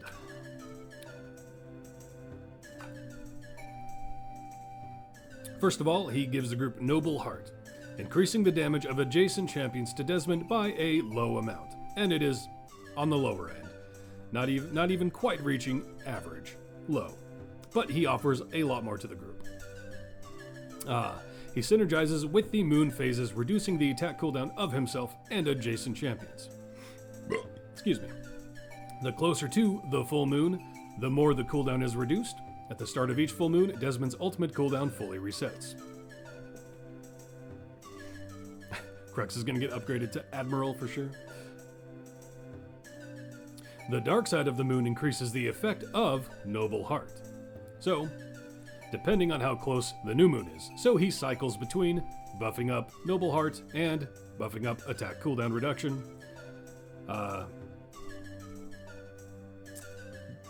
Yeah, we'll go into his specializations before covering Lament. Where you at, bro? There you are. So, with Noble Heart and the cycles in mind, the moon cycle of Howl of the Moon is twice as fast, recharging Desmond's ultimate attack more often, or additively increases the base attack cooldown reduction of Desmond's Howl of the Moon, provided by 0.5 seconds. In addition, the full moon of Howl of the Moon takes 30 seconds, while the new moon and crescent moons only take 10 seconds. Or Devotion in Dark Times gets a 100% additive buff. In addition, the new moon Howl of the Moon takes 30 seconds. So you tinker with his phasing, but this is the only one that will offer you an actual increase in numbers. So you can either rely on mechanics of, increasing attack speed more often, increasing his ultimate reduction, or getting a flat additive buff, while also doing the other moons lower and one moon higher. But after all of that, the main buff from his kit comes from, and I guess we'll go over everything, but increase the effect of Noble Heart on Lycanthrope, Druids, and Black Dice Society, so that will be slightly buffed for people in his affiliation. There are 2 DPS you can use within the Black Dice Society, Nahara and Fen. There is in my opinion, a bit of a problem with that affiliation in that Nahara is a DPS, but her numbers are so low, And while Fen is a buffer, she usually still even just out DPS's Nahara. It is a bit strange.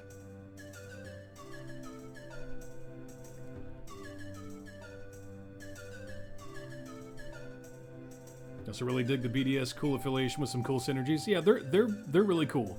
And yet they definitely would benefit from a season if they bring seasons back. Absolutely. How's it going, King Salami? Welcome back.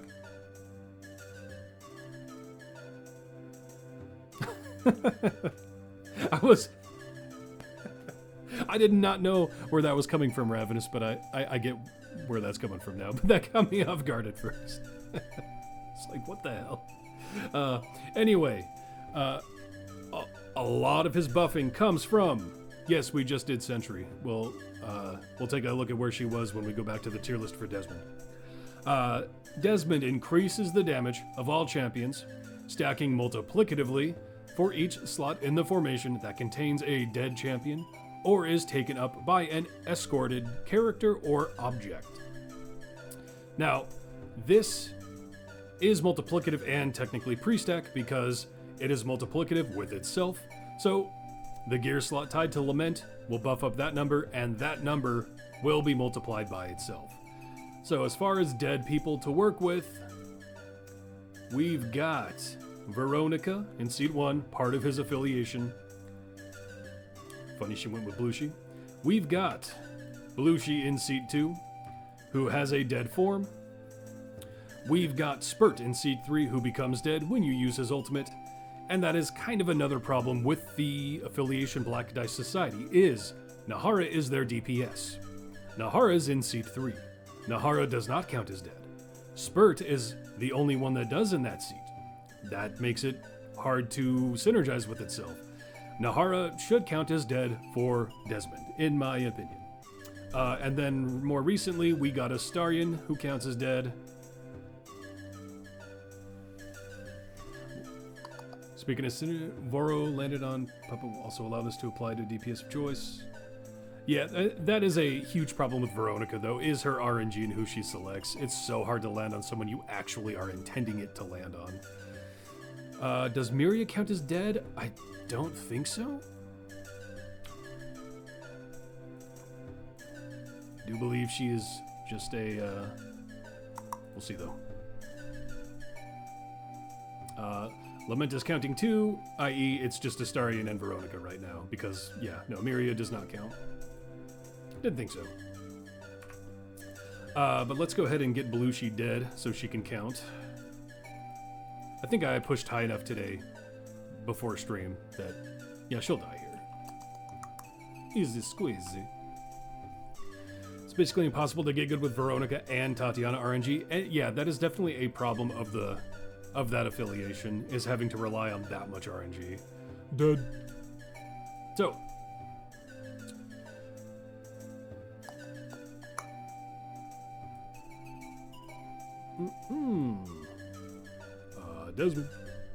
Desmond. So now we should have 4 deadies with Spurt's ult up and Belushi in ghost form. So, Lament the Lost is stacking up to an E21. I don't have that much invested in him, only 255 item levels, non-shiny for his Lament. So it is a great buff, absolutely great, but very restrictive because you need these champions. But this will also scale up if you're on a difficult variant with slots taken up. That will scale it up even higher. You'll even get 1 slot in Light of Xerxes, as you always have an NPC in that middle slot in the formation. But pairing together, he offers attack speed, a lower buff, and potentially on top of everything, a higher buff. And his ultimate is good and can be reduced by a lot. And, you know, he buffs up a little bit while his ultimate's off cooldown. But he is good. Not the best anymore. I mean, we do have competitive numbers these days, right? And it's restrictive because you need these deadies. Now, there are a lot of people who can scale with these deadies, like Warduke can potentially make use of all of these and get that buff as well. All of them offer positionals to be inverted. So yeah, he can work with Warduke, as they are all evil, and he has 16 strength. Evil. Evil. They will all work with Krond, so he can fit in a Krond formation. He can fit in a Warduke formation. So there are options with all this group of them. So yeah, he's good, but he's definitely probably lost a bit of his oomph. The Black Dice Society, if reworked, should definitely, in the same lieu of Ceramorphosis stacks, they should get feats to make them count as dead for him or something. There really needs to be more synergy with the Black Dice Society. They took the name Black Dice and said, what if they had abilities that fuck you over with RNG, you know, like that? Yeah, yeah, basically, just rolling the dice with their affiliation. And just, Nahara needs more, it's so rough with Nahara being so low with her just damage output when Fen will almost always out DPS her. It's just crazy. So it's hard to recommend them as an entire affiliation, but that affiliation does have a lot of good champions. But let's take a look at his availability.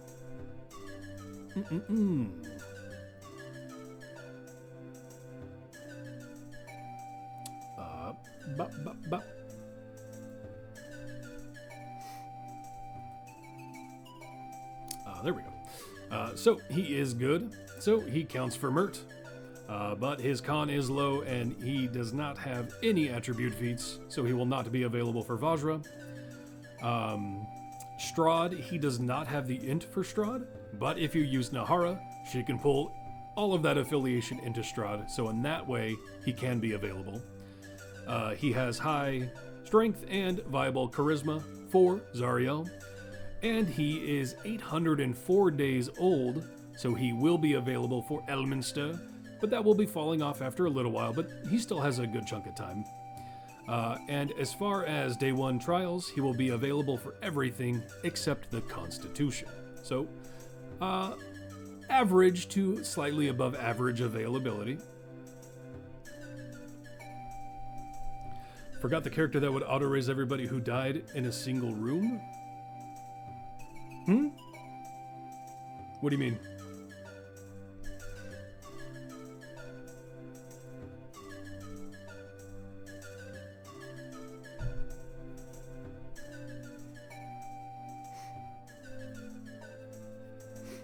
I mean, yeah, Dark Urge has...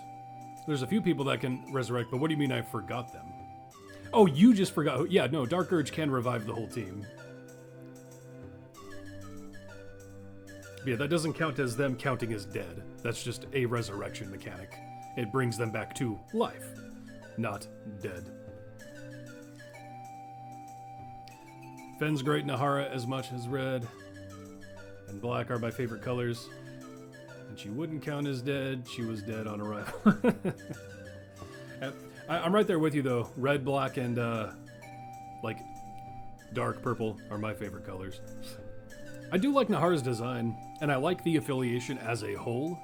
They just need a slight, just a little bit of tweaking. That's why if you look at the background of this scene, there's red, black, and purple. They are my favorite colors.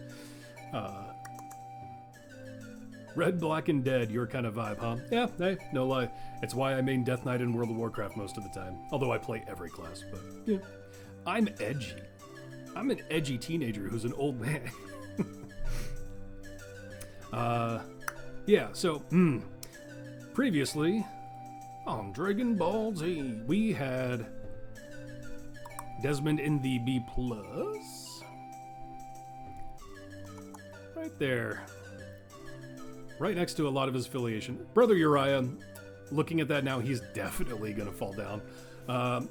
Tatiana and Veronica, not Veronica.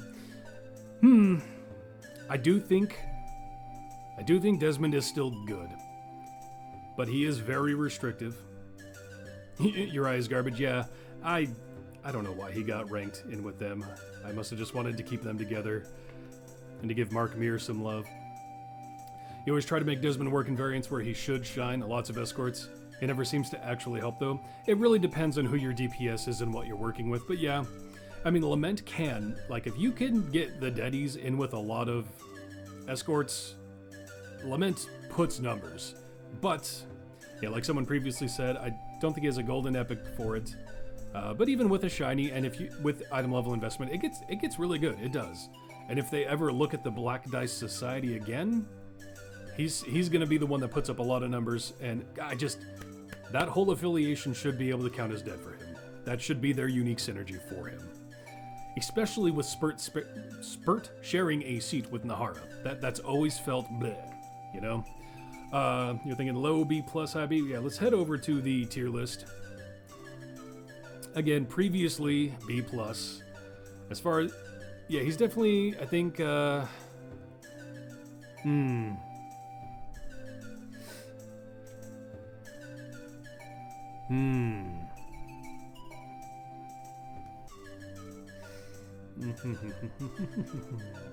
It's so, yeah, he's definitely a harder one because he is so restrictive. IB plus, IB minus, B minus, lazy. How you doing? Putting brother above Mehen isn't having your priv taken. First of all, that is something. Other than Farida users, Mehen is overrated, in my opinion. But good for Farida. But as far as Brother Uriah being higher than him, you're not necessarily wrong there. It's like Corazon, even though he can be garbage, his ultimate can be clutch. Yeah, Corazon's ultimate is about, and his slow, I guess, and counting people for neutral, but that means you have to use him. Corazon's buffing is trash. At least above Dahani, yeah. Yeah, B minus seems to be a common theme for him. Above Dahani, how does that look?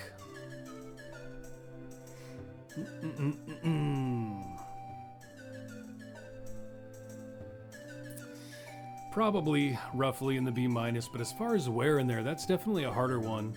You can't really comment. You don't think you've ever used Desmond for anything. He was really good when he first came out. Being able to stack Lament was very good for his specific time of release.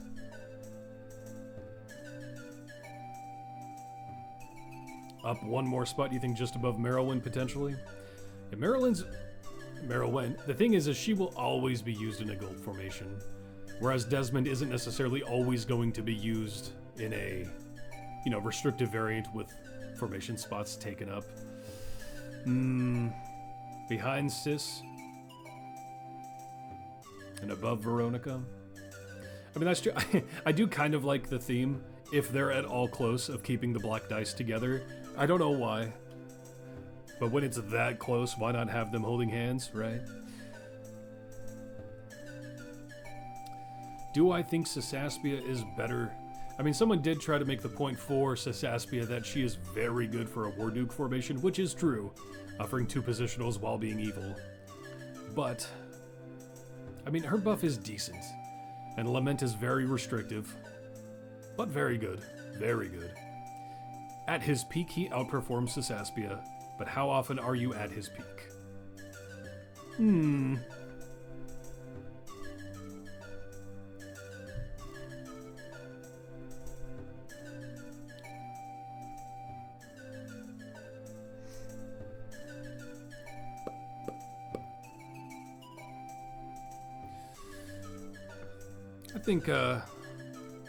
I do think he's better than Veronica. So, yeah, maybe that's where we'll leave him for now, but we'll think about it. Excuse me. Yeah.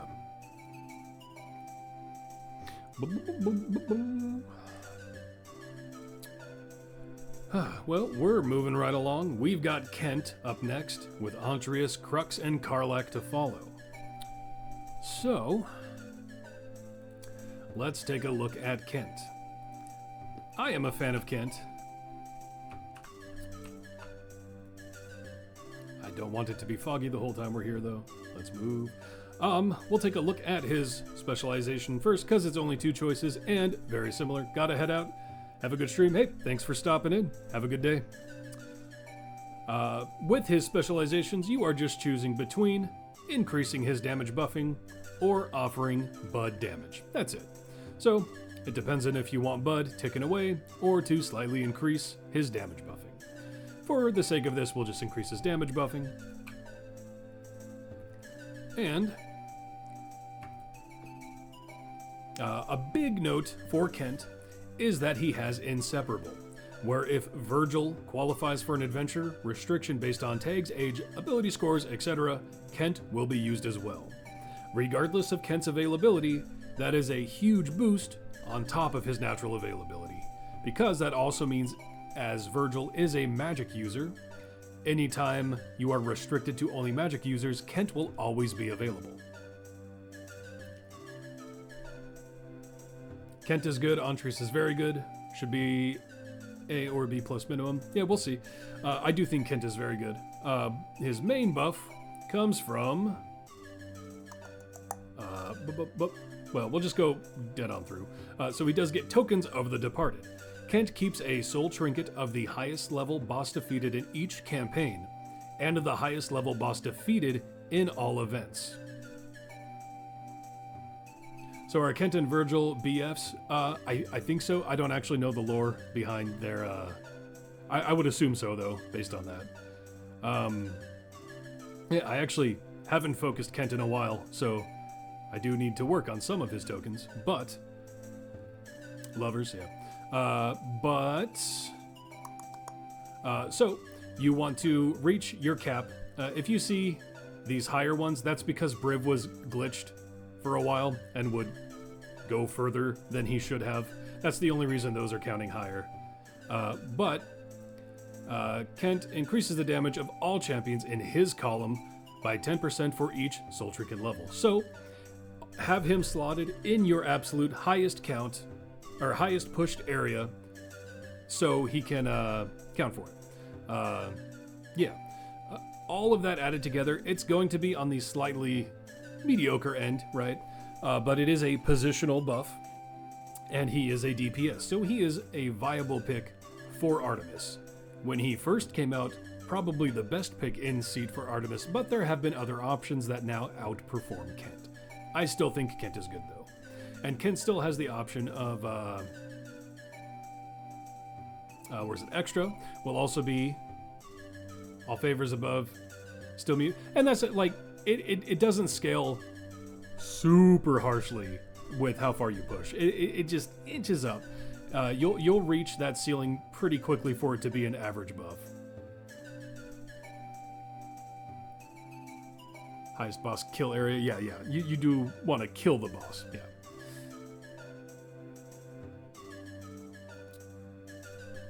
Shoulders. I do remember the shoulder bit, someone talking about that. A half demon and half angel couple. I can't get higher DPS than when I have Kent Virgil. I mean, that definitely depends on your formation. By the way, welcome eJambos and Disconics. Yeah, so he also has extra, where Kent increases the damage of all champions in your based on your current achievement bonus. And Kent will increase tokens with his specialization pick for each rivals, stacking multiplicatively. So if you use him in a rivals team, that will stack up better. We'll get all them out just for the sake of that. You think full AA does more damage regardless of levels? AA is very popular right now, and for good reason. They're very good affiliation. What am I? Oh yeah, right. And that is, they kind of suffer from the same thing as the Black Die Society, this affiliation, in that Dahani is a DPS. They're dedicated DPS. But Kent can also be a DPS. And a lot of times he's actually going to hit harder than Dahani, which is kind of counterintuitive. However, since Dahani's rework, there are moments where she definitely spikes higher than Kent. But we'll get all of them out here.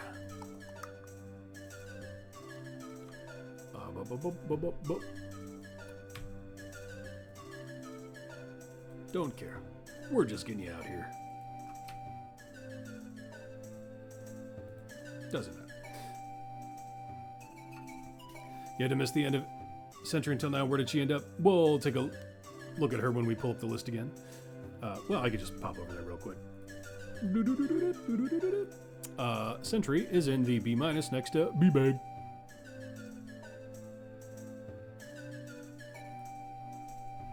Your favorite thing about Kent is his poison thing that helps you a lot with armored. Yep, his butt is a good, useful mechanic. Water speed formation. Is that their whole affiliate? Dahani, Gazric, Kent, Solis, Shaka, Virgil. Yep. Okay, so with his whole team slotted, he's boosting it to E12. Again, not crazy scaling. We went from a low E11, I believe, to a slightly higher E12. You're not going to have to rely on slotting his affiliation to boost that up. But yeah, he does, and for his personal damage, he does boost it up with remembering the old days. It's just based on Kent increases his damage for each nostalgia stack, which he gains by attacking. But yeah, great availability, naturally and via Virgil's synergy. Another thing to consider, technically one strong, that's fair, yep. That is one thing I always often forget. You can include Strongheart and make him a part of the affiliation. And that will give him a slight boost him to a very low E13. So yeah, that is always an option. Honorary affiliation via specialization. But yeah, between Virgil and Kent, the biggest knock to their availability is Kent has low strength 8 and Virgil has low strength at 10. So they will often be locked out for strength-based restrictions, but other than that, they're available for a lot.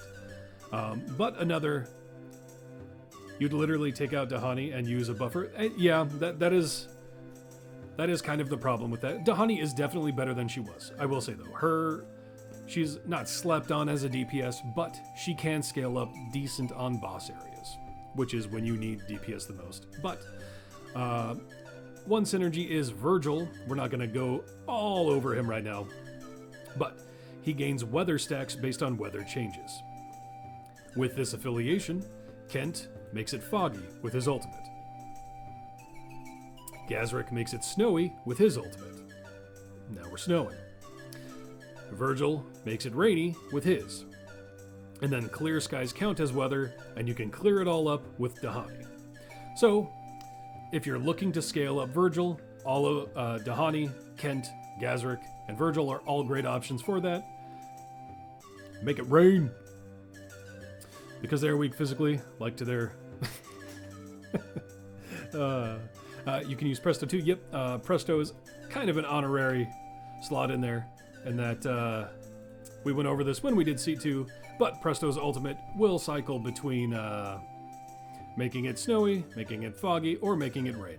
So that is another way to stack up Virgil. We'll definitely go into more detail when we're talking about Virgil, but it's worth mentioning since Kent has a low cooldown ultimate that makes it foggy, and will always be usable if Virgil is usable anyway. So, all of that considered, let's look at his natural availability.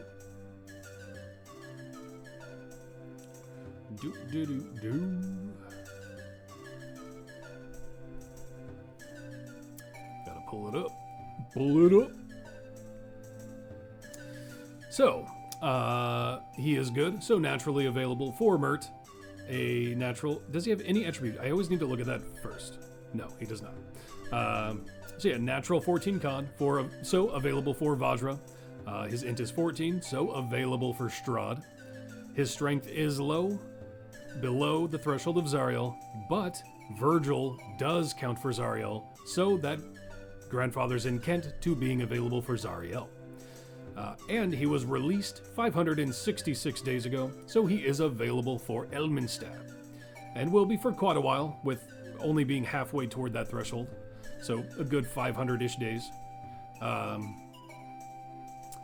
And day one trials are kind of the same, naturally available for everything except the strength. But Virgil does qualify for the strength, so again, with Inseparable, Kent can be pulled into things he is naturally not available for, and that altogether makes him available for everything. So great availability. Virgil, yeah, that is a fair point though, yes. Virgil naturally is only 9 strength, but he does have a feat to make him 10, and that is what makes him available. So yeah, that is a fair point. So if you haven't got the strength feat from Virgil, they will not be available for Zarya.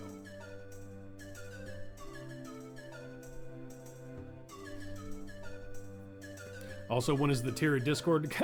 Yeah, I don't know. We'll see. I might make a Discord channel. The thought of having to moderate a Discord has always been something I just am not interested in. But because realistically, I'm the kind of guy that doesn't care about a lot of things other people care about. And other than like someone harsh spamming the N-word or something, you know, that's a bannable thing. But like, I don't know. I'm not a very restrictive person. Anyway, we're not looking at Virgil though, we're looking at Kent. The one where you didn't get banned for the slight shoulder criticism, or saying, what about Kent's shoulders? Is that a bannable offense? No. I don't care about people saying their personal opinions. I'm not the type of guy that bans for personal opinions. However, you know, any form of harassment or just being overly prickish, just ease up on that. But just someone sharing their opinion, I don't care. Anyway, let's look at where we previously ranked. Kent was in the A to A plus-ish range. Let's take a look. So where is he? There he is. Yeah, on the slightly lower end of A+, next to Fen, which kind of makes sense. He's probably going to take a little bit of a dip, but I still think Kent is very good. Available for almost everything. Saying Rosie S tier equals ban, that might get you banned. that's at that point I'm worried about your sanity, you know? But yeah, so, and again, counts as tiefling, so that can be important for some things, but there is also another tiefling in his seat that is very good. She is only below Jamila. Yeah, I think he's going to take a little bit of a dip, but I still think he's really good. Really, he's just been outshined in his seat by the people we'll cover next in Antreus, Crux, and Karlach. I still think good. Let's take a look at the tier list. Boop. I said boop. There we go. Boop, boop. What's the bottom of B- looking like? We're talking Korth, Veronica, Desmond, Sasaspia.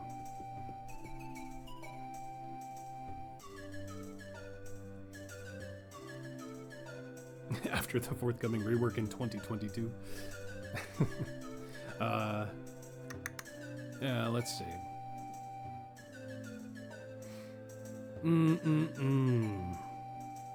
I mean, all things considered, his buffing potential is probably around, if we're just talking about buffing power, the Sasaspia Korth range, slightly above Korth, when you mix together a fully stacked tokens and achievements. But again, he does require at least a little progression to pop off. If you're very early, Kent's not going to put out great numbers because you're not pushing high bosses and you don't have a lot of achievements yet. So he's slightly restrictive in how far you can push. He has a Bud-based hit. That is, yeah, good for Armor Shred.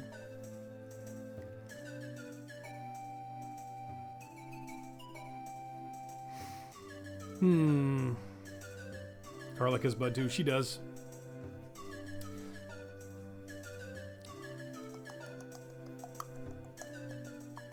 His is easier to apply than hers, though.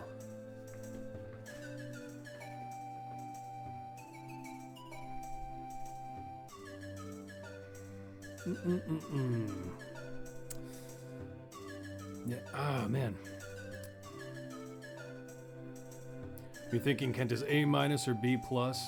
Yeah, I've been eyeing that B+ tier, is what I've been eyeing, the lower end. But then I see the people that would be behind him.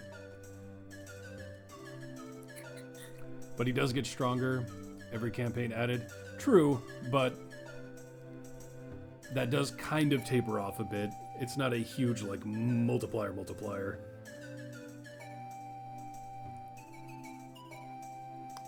You like B plus? Yeah, I'm thinking maybe the tail end of D plus. Wow, B plus. But I'm eyeing that B minus too. I don't know if I value him over BBEG, Sentry, Whittle, and Thalora at this point. I might put him behind them, all those speed champions. You can say that for everyone. Even Ken gets stronger if they add more Deddies. Even Ken... Do you mean Desmond gets stronger if they add more Deddies? Rank them as they are now. Yeah. It's Bud. Yeah. Lizel's completely taken him over for Artemis. Well, and even if we're talking Artemis, there are 3 champions in his seat that are better for Artemis, is one of the problems too. But my instinct, this is my instinct right here. I kind of wanted him to climb B+, and maybe that is another argument for the speed champions to get bumped to B+, and he be like a gatekeeper of B-, because I don't foresee his usefulness at this point in the game overtaking the speed champions.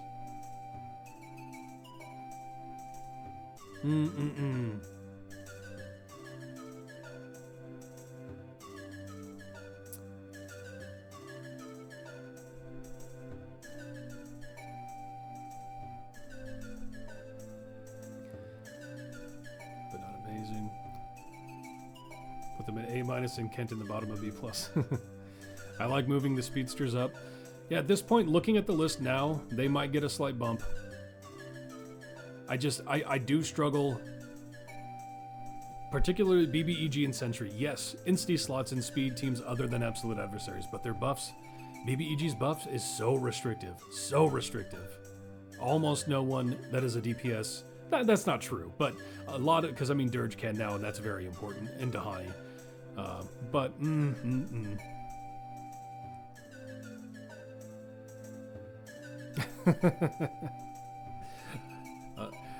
man, if you were planning an essay,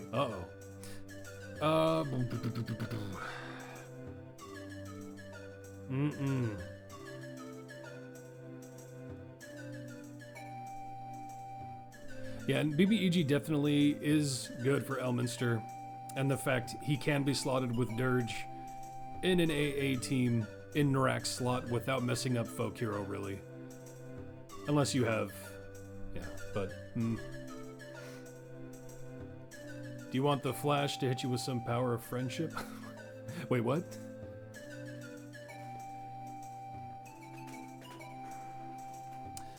Oh, this is one of those moments where now that B- is filling up, it's possible the speedsters will at least get put into B+.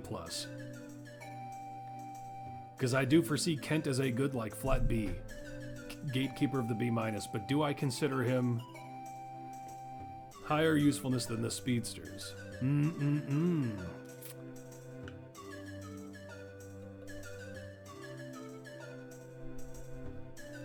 Yes, I did mention that Desmond's is pre-stack multiplicative with itself, yeah. The problem with Desmond is then you need to use those Deddies. Like, that is fairly restrictive. But he can be used with those Deddies, with Warduke or Krond, and that fits just fine. But yeah. Pretty sure BBEG is going to get much better with the Saturday squad, potentially. You like the idea that Mehen is having a birthday, and he's too old for Elminster? Moving up the... Yeah, I'm thinking... I mean, at least for the time being, this is kind of what... Even Thalora... And even then, looking at that, maybe putting Regis at the bottom of B+.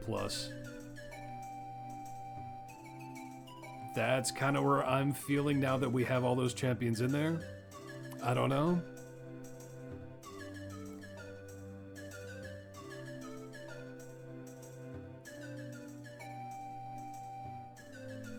Use Ken a lot still, but you also have 50 plus. Yeah. I still think Kent is good. I think he's been outperformed in his seat now, but I think he's still good. But I do think he needs to take that dip. But in taking that dip, yeah, I do think maybe bumping up the speeds to B+ and Regis just behind them. I don't foresee them moving above that at all, though. Again, I have to rank them based on what they offer to the game as a whole. And BBEG and Sentry just...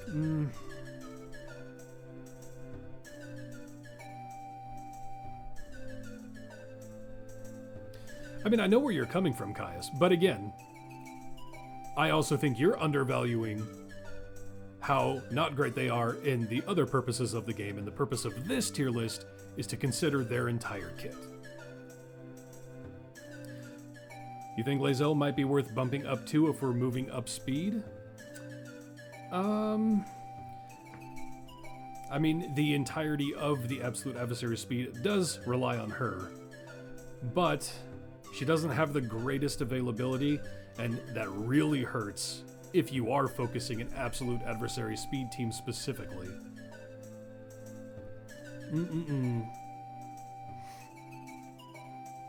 Kent's really making us question everything. I think a little bit of that, but also we're getting enough champions in the list that this is where I was talking about, where once it's more populated, we get a better idea of where things might have to be reshuffled to. And we're kind of reaching that threshold now.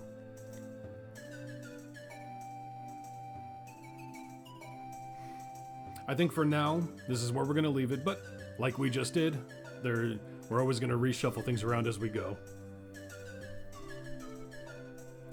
So with that in mind, now we got to talk about Antreus.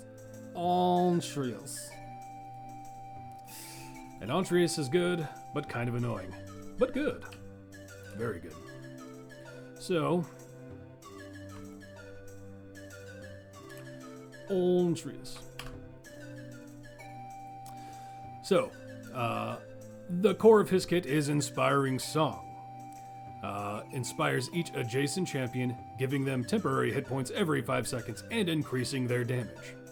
Any champion with a charisma score of 17 or higher further inspires all unaffected adjacent champions, so he spreads it by adjacency if their charisma is high.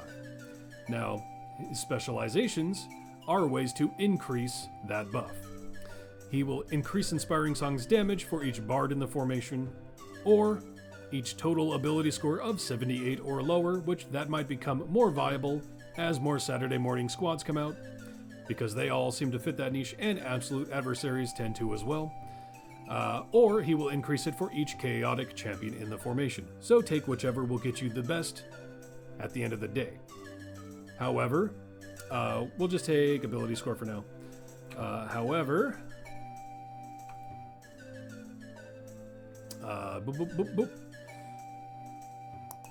each buffs applied. So, Suave and Sophisticated is the big one. Antreus increases Inspiring Song's damage bonus for each champion affected by it, stacking multiplicatively. The buffs here apply to the pre-stack value, so you can scale his buff with the pre-stack, which is very big. Very big. You can get this number to very high, very high. You love Lae'zel, but her availability is painful. Yeah, you're groaning in frustration at every Trials of Mount Tiamat. That is the one bonus, is if you do have Lae'zel and you have a Wisdom Speed formation, when you're locked out of Wisdom and you go, man, I don't have Briv and Human, you'll have Lae'zel. And so that is a nice counterbalance to that. But yeah.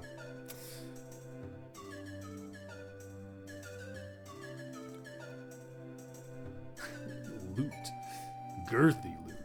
Still early game in Lae'zel is one of your first picks. Her speed buff is high immediately with that.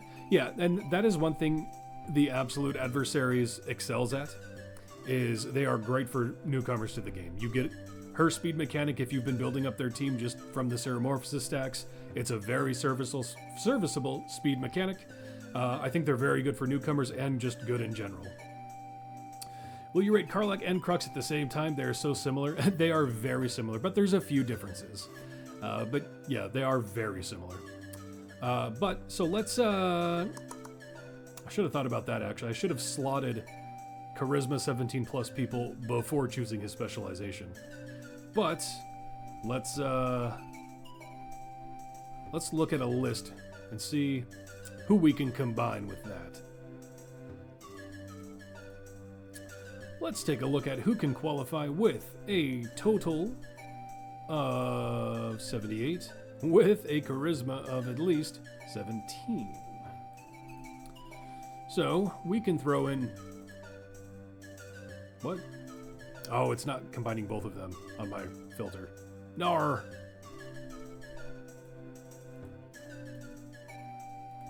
Or wait, no, I just did it wrong because I'm an idiot. There we go.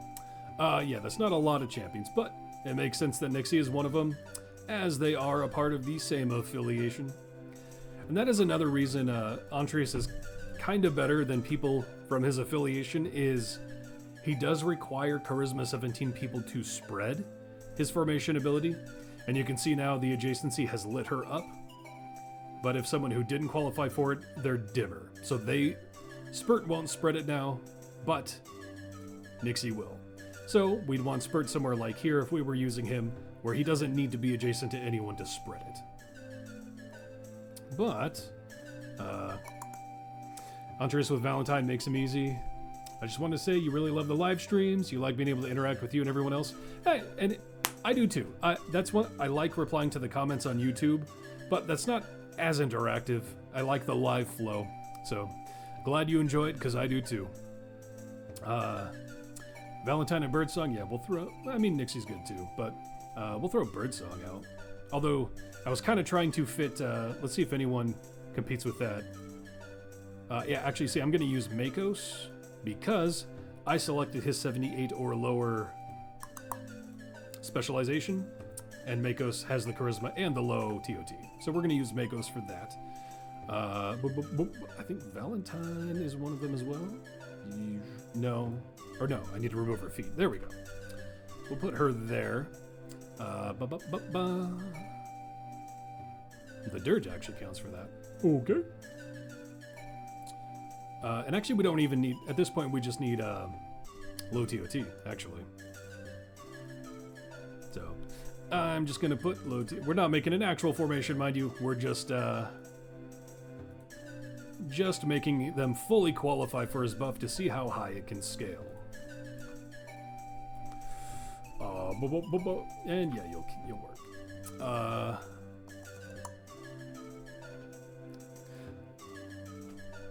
Now that you've covered the whole formation, Artemis. Oh, I kind of see what you're saying. You're not live, you're just a bot. Sinister, you've been a bot this whole time? You bastard.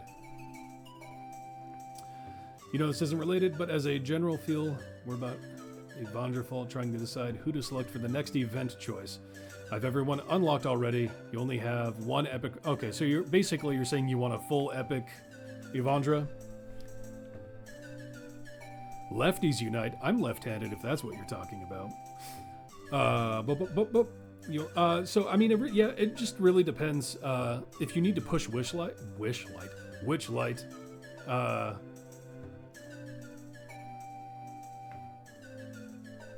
she can be a decent pick for that, since she's available for Witchlight always and can pull in her affiliation. But if you don't need to push Witchlight, yeah, it really depends. Do you need anyone else fully epicked other than her? Because if you're just doing her because you need FE and you're not going to use anyone else anyway, you might as well. But yeah, I guess the next flex is tomorrow, right? Yeah, so the next flex seat will be tomorrow. You like Evandra for Wishlight, one more formation for variants, yeah. That is where the Awful Ones as a whole does excel, is the Witchlight variants. Evandra is best in slot for gold find, specifically in Azaka farm. That's basically true. Valentine with enough item levels does compete, but... Finally managed to catch one of the streams live, just tuning in. Have I missed much? We've gone through a fair amount of the seat, but we'll kind of re-go over everything at the end. And welcome, the Drew. We choose Sinister over Dexterous any day. Evil will always win because good is dumb. You have like a form of dyslexia. Do it fit well with Warduke? Or do I fit well with Warduke? Is she better than Certainty? I've been using the latter with Omen. Certainty's not bad, but specifically in an Azaka farm, Evandra takes off because Evandra, I'll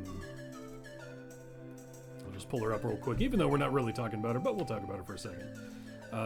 The main reason she's good with Azaka is increases the formation's gold find every time a champion attacks but does not defeat an enemy. That's the big thing, is in an Azaka farm, the idea is to not kill the last remaining thing.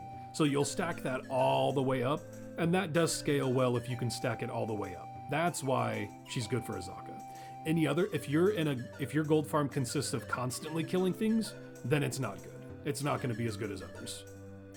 But in an Azaka, she is very good. We have entered the derail zone.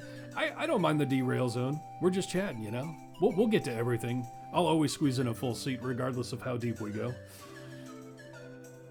3 epics for Nixie, 5 for Evandra, 4 for Nordom.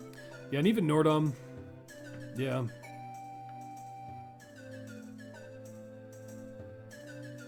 Certainty is fun, so you use her regardless. Yeah, the reboot, yeah. I use her a lot just to get that reboot going. But yeah, I mean, in that seat, Certainty, Valentine, and Evandra are all somewhat interchangeable, but again, Evandra takes off specifically in Anazaka because of that stack. However, we were buffing up Antreus' buff. So, you can see beforehand we weren't hitting that high. But now that we have Suave at 10 and Truly Awful stats at 10, if you can get both stacked up, he gets up to an E37. That's a huge buff. You won't always be able to fit both of those at 10 out of 10, though. You would say sorry for the derail, but you're not sorry? Yeah, you don't gotta be sorry. I like derailing, actually. Nordom is worth the event buff if you still need to level cores. That's a fair point. I haven't looked at what his event buffs are, but if they do include the experience for Modron cores, that could be very important if you are early to cores. Absolutely. Try to get all your Flexot champions to item level 1000. It's not worth it in this event. Yeah. But, so, while Antreus is not a DPS, he is widely considered for Artemis because he has such a girthy pre-stack positional formation ability. However, that positional in an Artemis team can be very annoying to spread and count for, so you're probably not always, depending on the formation, going to get those 10 out of 10s to fully scale it up. It is still very good though. Very, very, very good.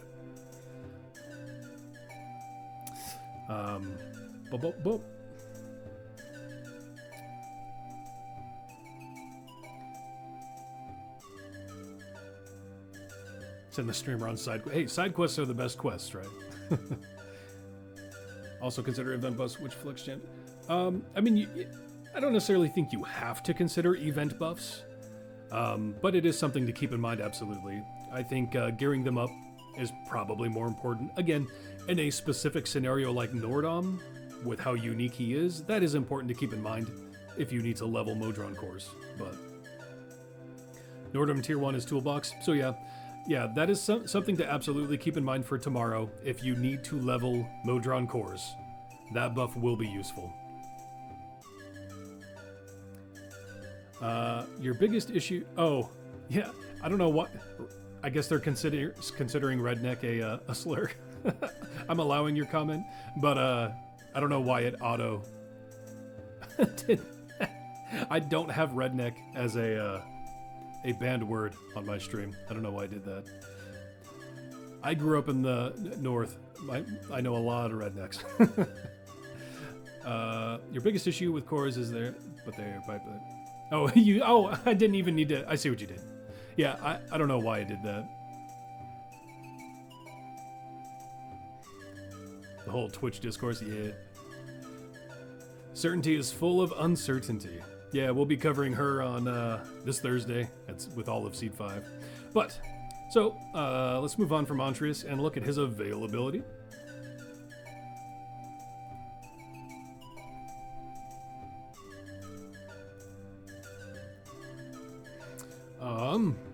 So, he is chaotic good, so naturally available for Mert, As far as his constitution, he is naturally 13, but he does have a constitution feat, so he can become available for Vajra. His int is 10, so he will never be available for Strahd, but his strength and charisma do qualify for Zariel, and he was only released 391 days ago, so he will be available for Elminster for quite a while yet. And because of his attributes, even while being 77 TOT, he is available for every Day 1 Trials restriction. So, his availability is actually good, considering a feat he's only unavailable for Strahd. So not too bad. We have Automod. Twitch's Automod, curses aren't really considered. It's what could be construed as a slur. And, you know, there's some people who might consider redneck a slur, but again, I grew up with rednecks and none of them care. All along, he gets it more his own. He has to be there all along. Oh, I see what you're saying. I see what you're saying.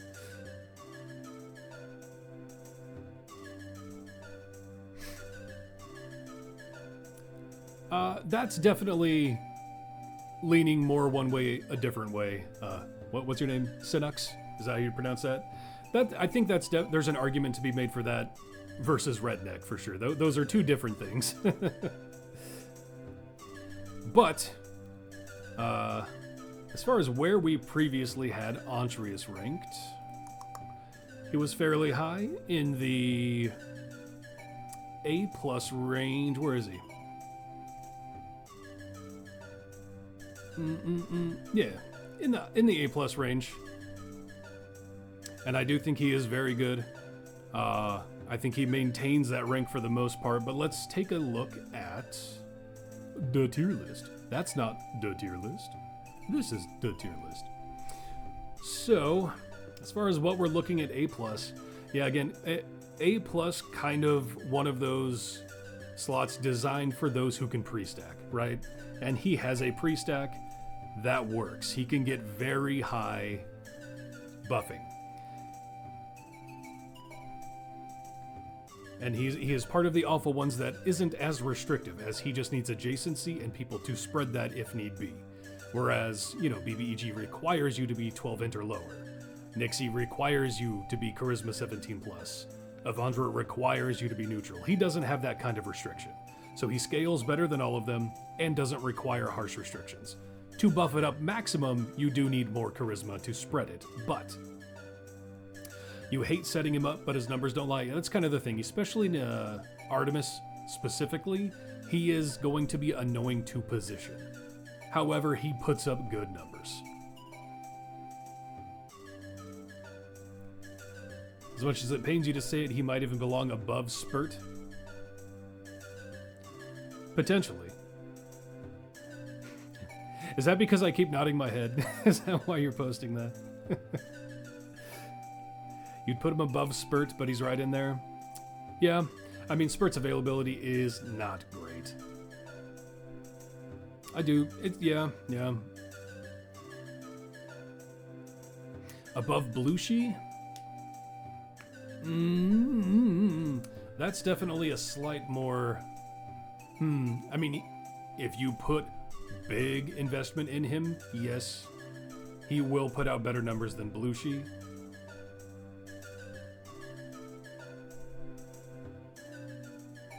Getting his buff to spread on everyone is hard in some variants. Yeah, absolutely. And I think that is something that keeps him from just skyrocketing to the top. And now you're posting one just because I'm bald. See, now that's offensive. Above Spurt.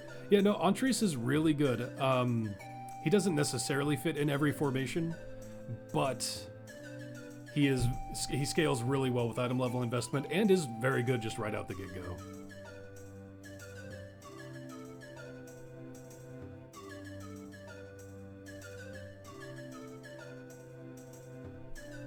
Auto, get this guy.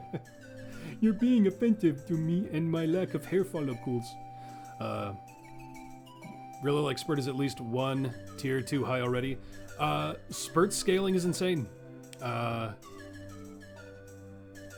As long as his ultimate gear is uncapped, he has really good scaling.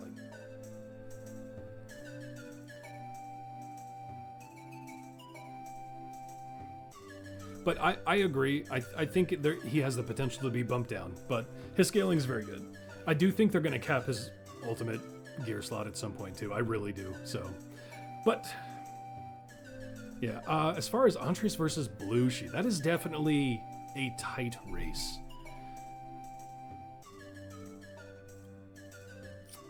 Belushi has the added benefit of being a tank, has great availability, is evergreen. Antreus can potentially scale harder with heavy item level investment.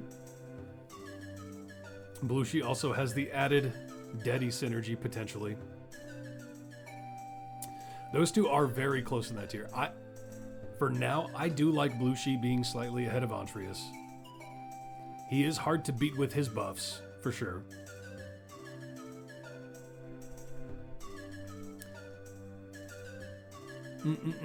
But we do have two more in this seat to go over, and they're both pretty good.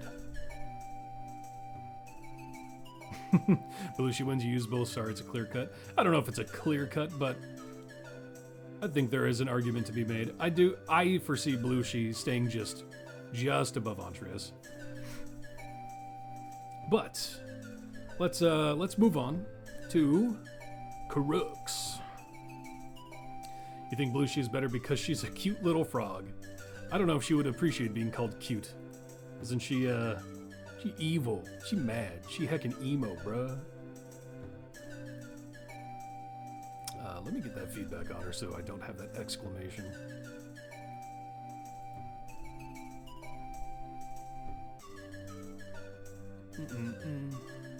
My team is magic based, so I'm going to be biased. Yeah.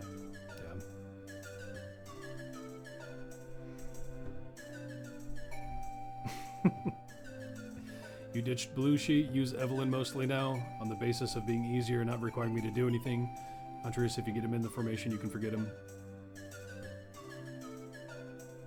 Yeah, and I do think, especially for Artemis team, the next two we're going to cover are just as viable in an Artemis team for Antreus' slot. So yeah, yeah. But we'll move on to Crux, the hippo. So since they're on screen, why not go over his specializations? He will increase the effect of his main damage buffing formation ability and add a knockback. This is a good all-around option for him. Crux increases the damage of champions with a magical-based attack. That's pretty simple, standard. Each time any favored foe is defeated, Commodore Crux increases the damage of his main formation ability, stacking additively up to 25 times. At the end of the day, that will overtake the flat buff, but that requires you to be killing favored foes, and only lasts until the area is changed. I like to take the knockback. His knockback is an excellent little mechanic while still boosting his main damage ability. Fat ass hippo boy. Crux is anti-speed. That slowing down transitions is annoying. Well, yeah, he does slightly slow down transitions with his hourglass. But one positive note for his availability is Crux can be used in any Light of Xerxes campaign adventure or variant, even if he would not normally be available to be used due to patron restrictions or variants. Very good for pushing Light of Xerxes. Also scales with Light of Xerxes, but we'll go over his damage first. All hands on deck. Commodore Crux increases the damage of all champions in his column and the rearmost column of the formation by a large amount. This is only stacked so high because of the next one. Baseline for me would be an E28, which is still an amazing buff, but it stacks up very quickly from battle stations. Commodore Crux increases the damage bonus of all hands on deck for each second the champions are in the current area, stacking multiplicatively up to 100 stacks. So this will stack up quickly. Are you going to get that max 100 in an average pushing formation? Probably not, but there are ways you can linger. His knockback helps. He can be used in knockback teams. Slows will help. Generally, you'll only get a slight buff, but that still brings him into the E30s if you're at my item level, which is roughly 10k. And being an evergreen champion, that means he gets his gear from gold chests as well, which is another positive for him. You're kind of at area 850 to 900% at the moment. You think you can get Crux soon. He's a great one to get at that range too if you need a really good seat for Evergreen also good with 0 effort, yep. You think Crux ekes into S tier for you, DPS, tank, support, Evergreen is too strong, and that is another good point for him. He covers the roles of DPS, tanking, and support, meaning he is excellent for an Artemis formation, being a DPS with a positional, and that positional can hit a lot of champions. So like in the scenario of this formation, if you put him here, he will do everyone in this column and everyone in the far back column, so he can hit a lot of DPS champions with that formation ability to be observed. And when we're talking a girthy buff like that, observing it with an easy slot, he is just good. And he can be used as your DPS if you choose. Is he going to be? Probably not. Can he, in restrictions and whatnot? Yeah, he can put up some numbers. But in general, you want your DPS to be someone that scales their damage specifically from a unique mechanic. All of his kit is buffed everyone, including himself. So you kind of hate his positional. It can suck in very specific formations where, like, maybe you could only slot your DPS in a 1-slot column, and then you can't have him be in the same column and it's not in the far back. So in those scenarios, he can be restrictive with positioning. Usually, you'll be able to make it work. Not always, though. He's not great for Wheel of Time either. I mean, yeah, it's not necessarily the best slotting for him, but you can definitely make it work with most formations. But he also increases this girthy buff, well, makes it girthy because he increases the health of all other champions, blah, blah, blah. But more importantly, where is it? Experienced Sailor. It's kind of the same as Batten Down the Hatches. Hatches scales his health based on Xerxes' adventures completed, but Experienced Sailor increases the effect of all hands on deck for each Xerxes variant you have completed. E19 buff for me after completing them. Thank you for the follow, Slicktastic. How you doing? But yeah, so between an Experienced Sailor, battle stations, and just all of that together makes for multiple big multipliers for his main buff to scale it up really well, while being a DPS tank support with a potential knockback. Very good. Overall, very good. You don't know if you had to choose between Karlach and Antreus, and you have no tank. It's a no-brainer, even if you did have a tank. And he has a cool hat. Yeah, and being GIF, it's also a unique race, which can be useful in some scenarios. But let's look at his availability.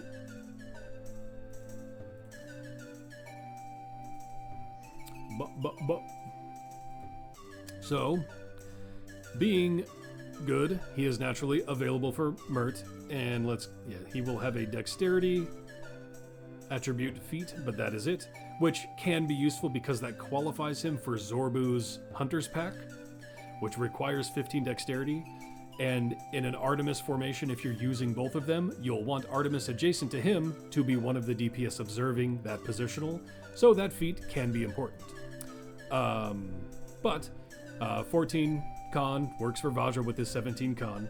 He does have low int, so he will not be available for Strahd, and he will not be available for Zariel because at this time he does not have a way to boost that charisma +1. He is probably one that will eventually get it, I feel like, but I don't know. I haven't looked into that, so that's not even a spoiler hint or anything. I don't know. But as far as day 1 trials, he is available for everything naturally. So he's locked out of Strahd and Zariel, but he is available for Elminster because he only came out less than a year ago, 293 days ago.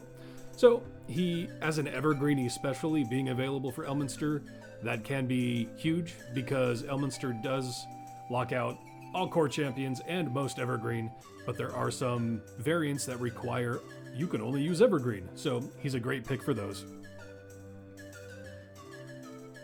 And for Dex Core, that, yeah, fair point. Also for the Dexterity Core. You love Crux's design. He looks like he's going to say smash it. He was the toughest guy to unlock. Would you like the challenge? Yeah, his variant is difficult. Absolutely. The RNG, like you really, it behooves you to have a invested speed team. Absolutely. You can't say why, but he does have that uncanny British vibe. Oh, absolutely. Crux needs a fancy skin. I haven't, yeah, he doesn't have any skins. At least none that I can check right here. It would be funny to get him like a pipe, like a Sherlock Holmes vibe almost. A monocle instead of his spyglass. Frank Run. So anyways, I started blasting. I use that GIF in so many of my videos. I guess I usually use the money one more often, but yeah. You just unlocked him last night. Yeah, congrats, Rondo. He's a big get if you need someone in that seat. Absolutely. It's getting late here. Uh-oh. But British. Before you go to work, what's his rank there? Yeah, so we'll rank him now. Previously, we had him pretty high. In the A+, rather high in the A+ at that. I don't necessarily think he has any reason to change, because he's really good. But let's take a look at the tier list now. You're getting close to unlocking him. Oh, nice. Yeah, because while he doesn't have pre-stack, he does have multiple multipliers, and they all can stack really high. So he does get a very good buff. He's usually fairly easy to slot, can be kind of restrictive sometimes depending on the formation. He is a DPS, a tank, and a support. It is good in all of those roles, technically. Has a knockback. I mean, overall, Crux is really good. Really good. And one of the more current evergreens is being evergreen alone to scale with Gold Chest is great. Being a newer evergreen for Elminster is great. Yeah, man, very good, very good. Because while he does require, maybe between Froggy Girl and Fabio. Oh, calling him Fabio, I love that. His hippo dual-wielding guns. What more S-tier arguments do we need here? He does require some variant farming. Yeah, and that's the thing. He does need, you need to be able to farm those variants and those patron variants to get him to that level. Oi, oi. Below the bloosh, below. You're sold, SSS. Oh, we've got a lot of competition here.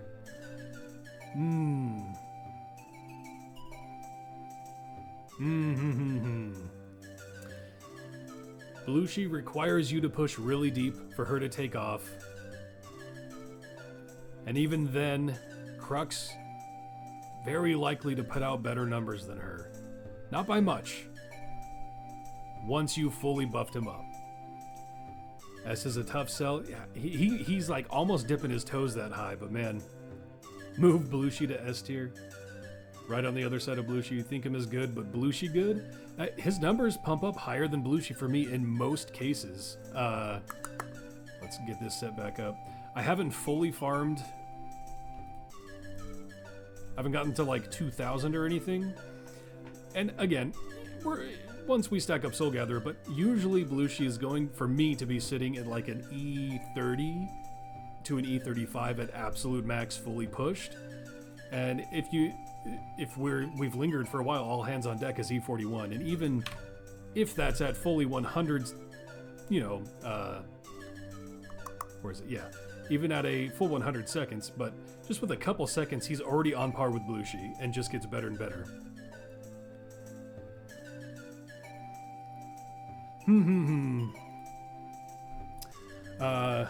Crux is better than Belushi as a buffer, easier to use, and is a proper tank, has health share. No, pre-stack equals not S. Sometimes you don't even need the pre-stack though, because there are so many high multipliers that's all scale well together. But yeah. If not Crux, who else is S? Just Artemis? I mean, spoiler, but Briv is going to be S, just because his jump is too important to the game. And potentially Valentine.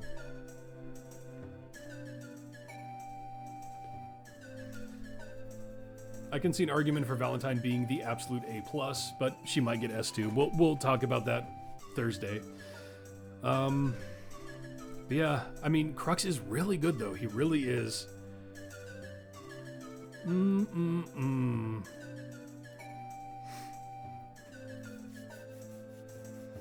Gotta have at least top 5 in S. Ready to argue Dirge on this front?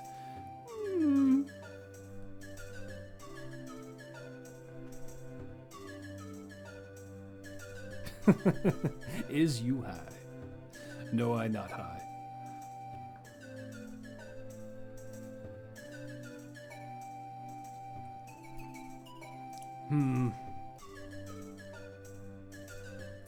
It's because he looks like he needs to lose weight.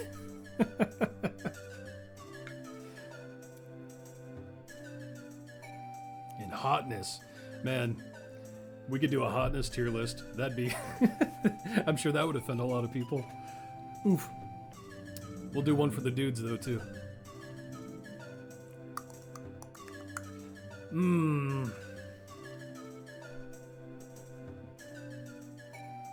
Ah, man,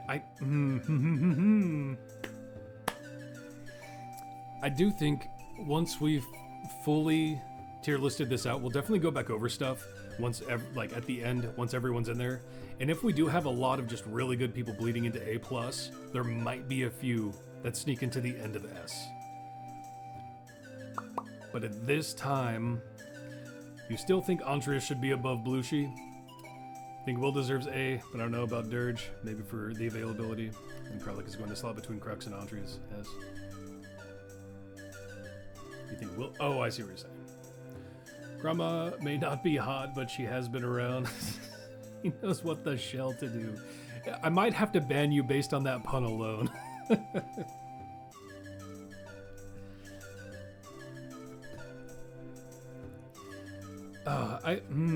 Yeah, this one is a little more tough.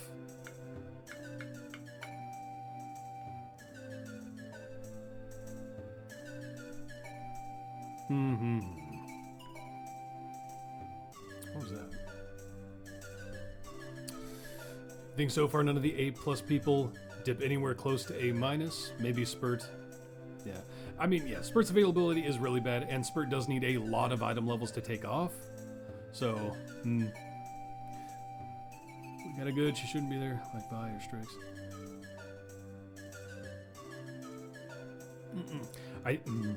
Yeah, we'll think about it more. I think for now, that's where I'm going to put Crux, but there's definitely wiggle room and arguments for a little shifting one way or the other. We'll see as we put more, but yeah.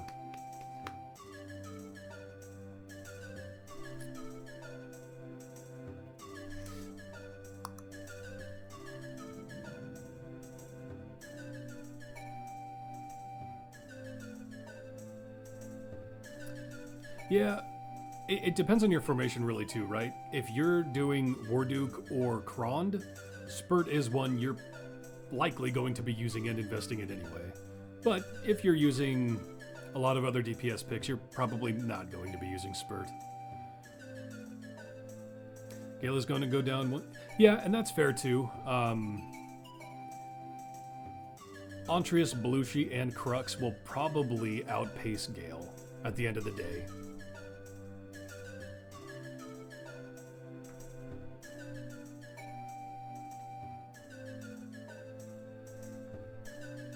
Yeah, Gale's A+ was from seat 1. I do think he's probably more in this range, looking at it now.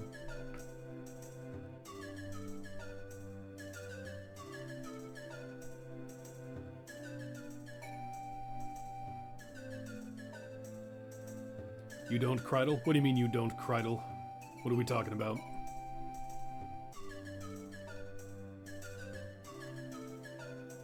You like that, Lazy? Yeah, Gale is really good. He really is. And it's so important for Elminster.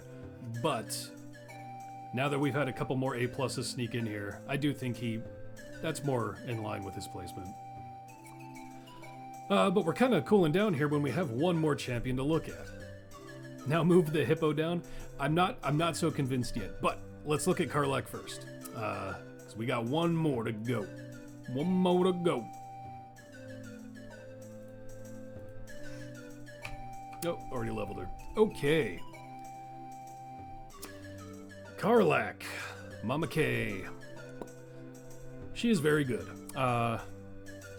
Very, very similar to Crux, who I currently use in my personal Artemis team. Not saying she's necessarily the best for that, but I also dabble in the absolute adversaries.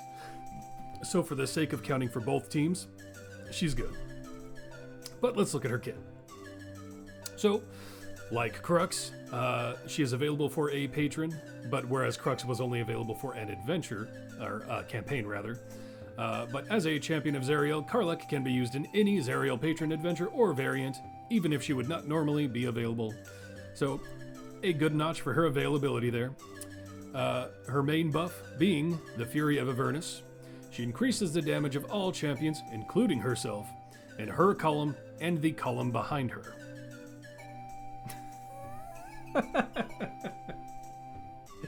I love that Automod got that. I'm going to allow it though. That's so funny. The buffing, tanking, healing is just better than Crux. I think Crux's buffing has the potential to be on par or slightly better than hers, especially with him being an evergreen. But we'll go deeper into that. She can sit on your face, formation, or anywhere else. I will warn you, Dark Warrior, that's not going to get you banned in my chat, but Twitch does look for certain sayings to auto-ban that I have no control over, and mentioning sitting on a face can potentially qualify for that, so just be careful as far as that goes.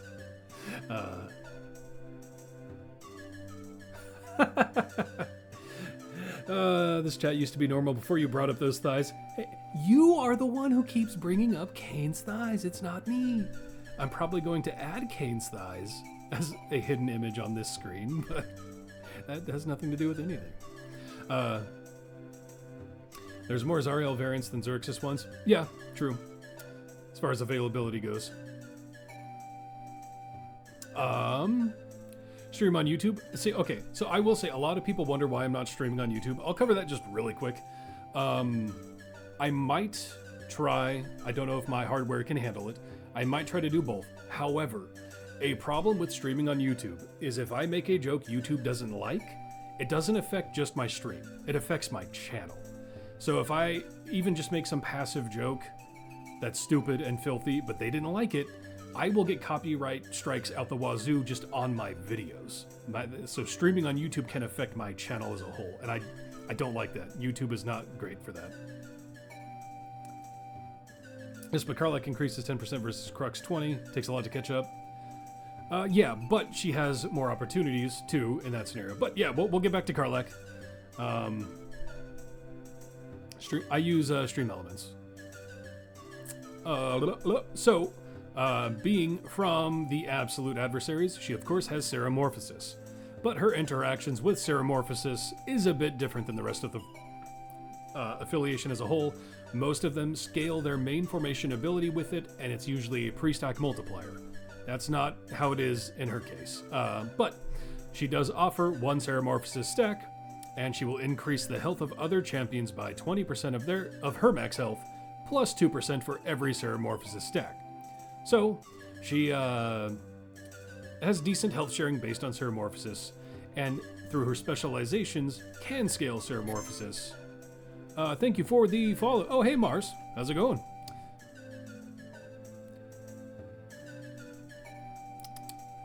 Well, hello there. Don't stream on YouTube, we should be special. You're special in my heart, Chibi.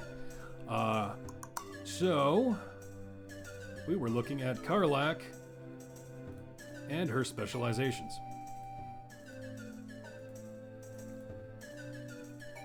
So this is where she can get Ceramorphosis scaling, but it's not going to be pre-stack like the rest. But, and I guess we haven't gone over her rage yet, but we'll go over that next. But all of these specialization picks will only be in effect while she has 20 or more rage. So, she will either increase her own damage for each rage stack she has stacking multiplicatively, which if you happen to make her your DPS, that actually scales decently. Or she can heal 10% of her maximum health every second. This is one of the few actual means of healing in the game. There is even, I actually had to use this recently in an Elminster Light of Xerxes difficult variant where people take persistent health damage. And I use that to heal through it. So it has its uses. And she has, the way she scales, she increases the effect of the Fury of Avernus by 100% for each Ceramorphosis, stacking multiplicatively. So if you're using her as a support, you'll generally want Wild Magic, as a DPS Berserker, and for healing as a tank, Wild Heart. But again, where is it now? I guess we'll slot a whole Absolute Adversaries. Your stream channel is a good idea if your filthy mouth is a concern. Her raids makes her hotter. Gulp. Berserk makes her an actual good DPS because you don't have to miss out on the support because your DPS is mediocre. Yeah, and it's another way that it is nice in the way that she doesn't then require the Absolute Adversaries, as she is not scaling with Ceramorphosis herself, or she doesn't need to contribute to Ceramorphosis. If you want her to be your DPS, you can use her with just about anything, while using her as a tank. So she can actually be a decent DPS. But, oh yeah, I was getting the Absolute Adversaries out. We'll go with an early team, so she actually has all the Ceramorphosis stacked. And I need to say goodbye to my familiars, cause, well...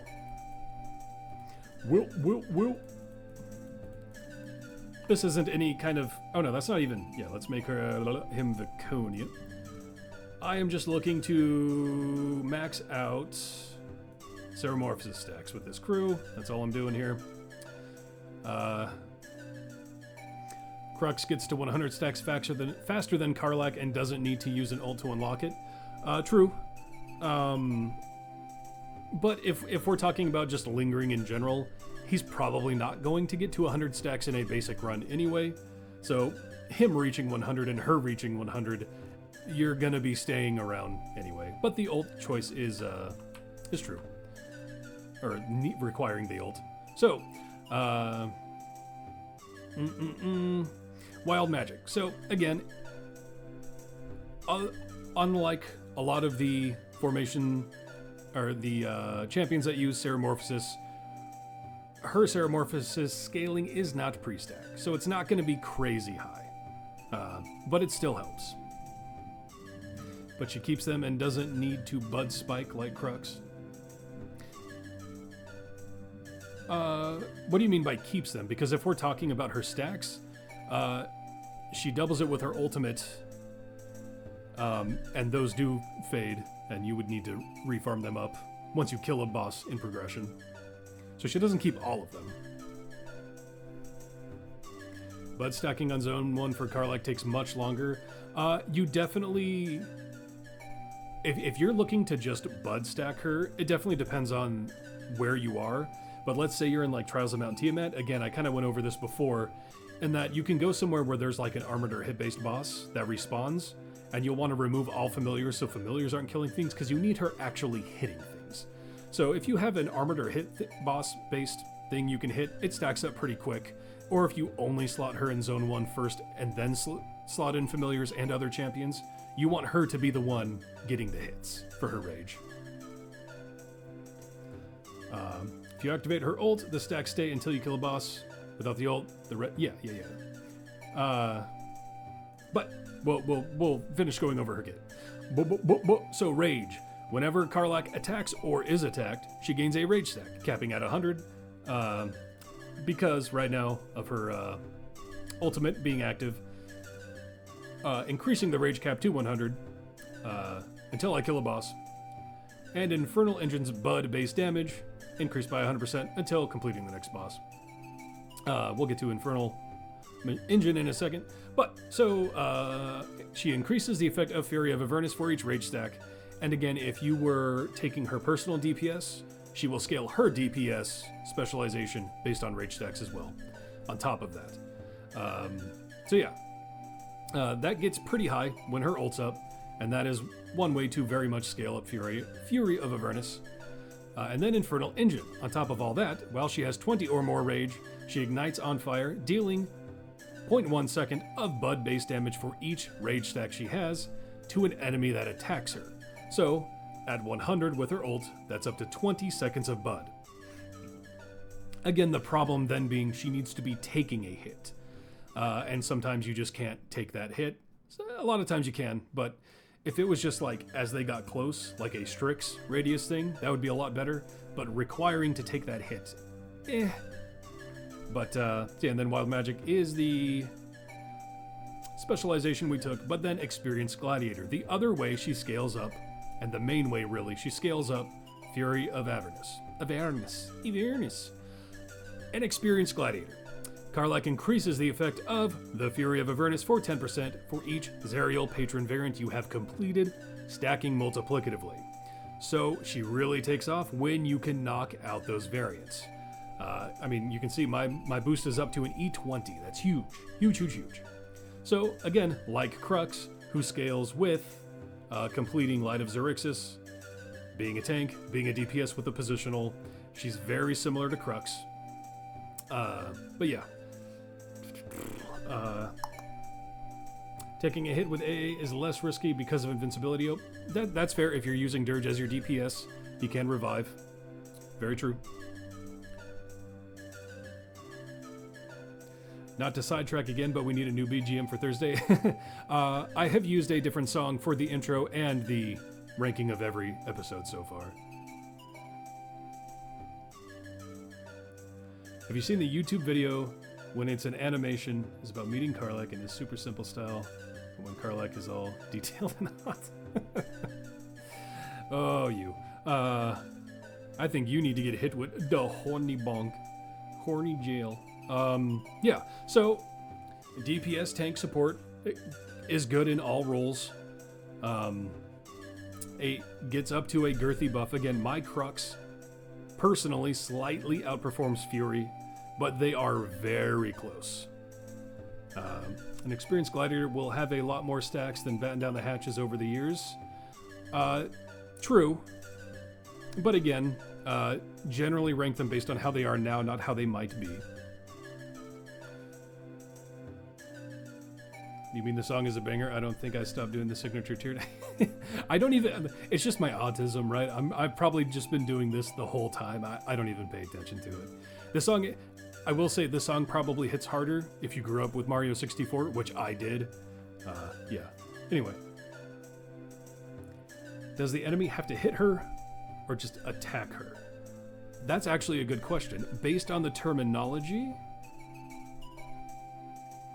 it would be just attack. I haven't tested that, but it doesn't say she needs to take damage, so I would assume it's just on the attack action, based on terminology. Not the bonk, you're too strong.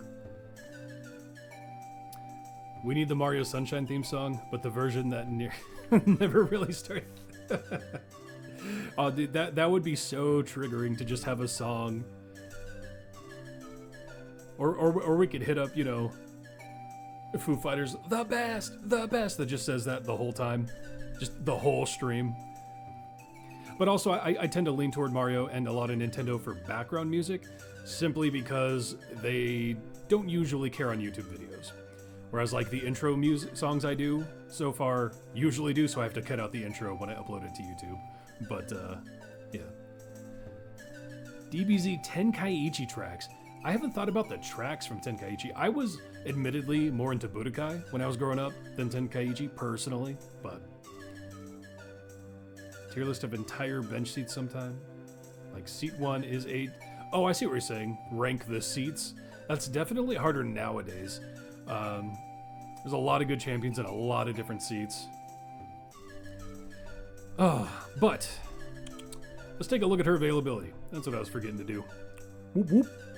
I had both, but I get you. Yeah, there was just something about Budokai Tenkaichi. I didn't hate it, but it just wasn't what I gravitated toward.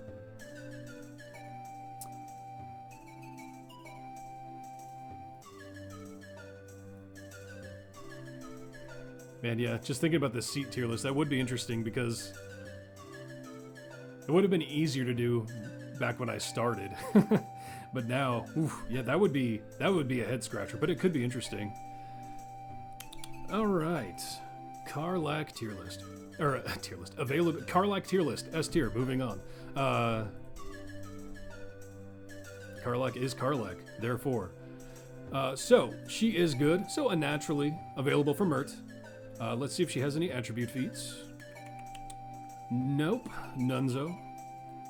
So, but her con is 14, so available for Vajra, but her int is low, 9, not available for Strahd. Zariel, always available regardless, so doesn't matter. And Elminster, she is 118 days old, so will be available for Elminster for quite a while.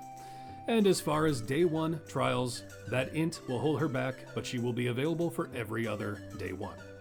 So decent, and always has the added benefit of being always available for a patron no matter what. That's pretty good when considering availability. Seat 13, S tier.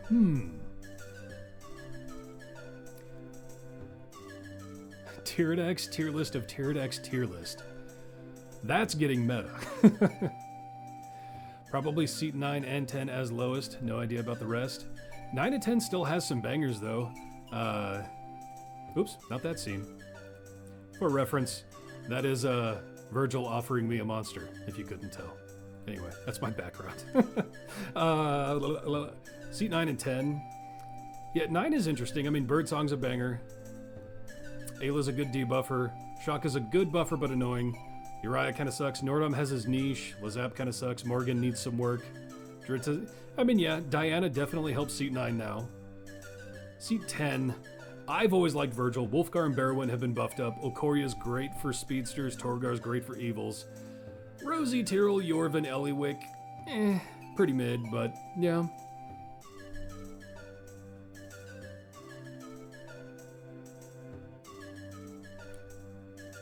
Side over full 3D fighters. I'm the opposite, but I do. Oh, I see what you're saying, Dark Warrior. Okay, yeah. I definitely am a fan of more of the 2D fighter aesthetic.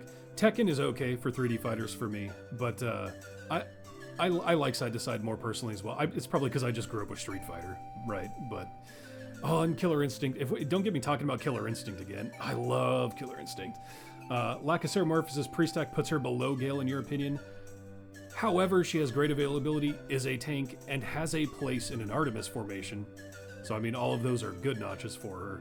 But Gale also has no pre-stack. Virgil, pretty thirsty. Yeah, he can make it rain. For me, I love Soul Calibur. Soul Calibur, what, 5? Sucked. But, or was it 4? I can't remember which one was just piss. But, early Soul Cal, so good. 6 was pretty good too. I played a bit of 6. You think seat 4 might be the most competitive seat in the game? A lot of strong choices, which are situationally great. Nowadays, yeah, like just a couple months ago, I would have disagreed with you, but now that we have Antreus, Karlach, and Crux. Elminster. Hello, Human. How you doing? Seen you a lot over on the YouTube. The YouTubes.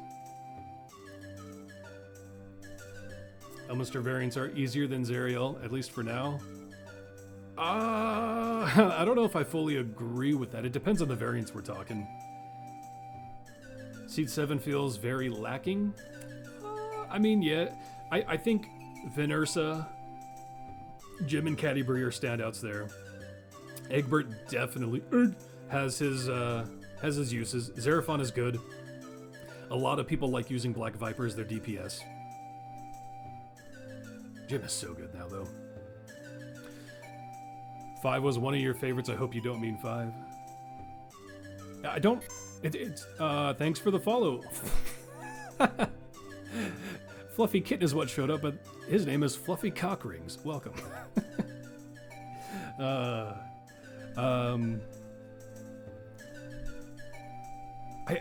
need to look back. It's whichever one replaced like all the main characters. It replaced Taki and I forget who all it was, but it just didn't hit for me. An important note when looking at Gale right now, his event buff can change worlds. Yeah. Just started Elminster variant with Dungeon Master until you get a tank. That you do in some variants, you might need to do that. Yeah. Thanks to you, you can say Egbert. I'm sorry that my autism bled into your speech. I just can't help it when I see Egbert. Or Elminster.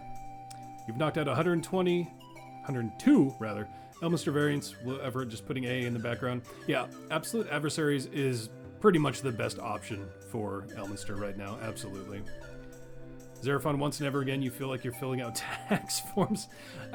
Always having to select the multiple specialization choices can feel overwhelming, I'm sure. But I do think Xeraphon's pretty good and slept on a lot, but these days may be falling behind a bit. I know you like the Igderps, he's still useful sometimes. Great for gold find and currently potentially good for Dirge, so. Flip side is that you can knock about 300 variants by slotting Crux and 3 familiars.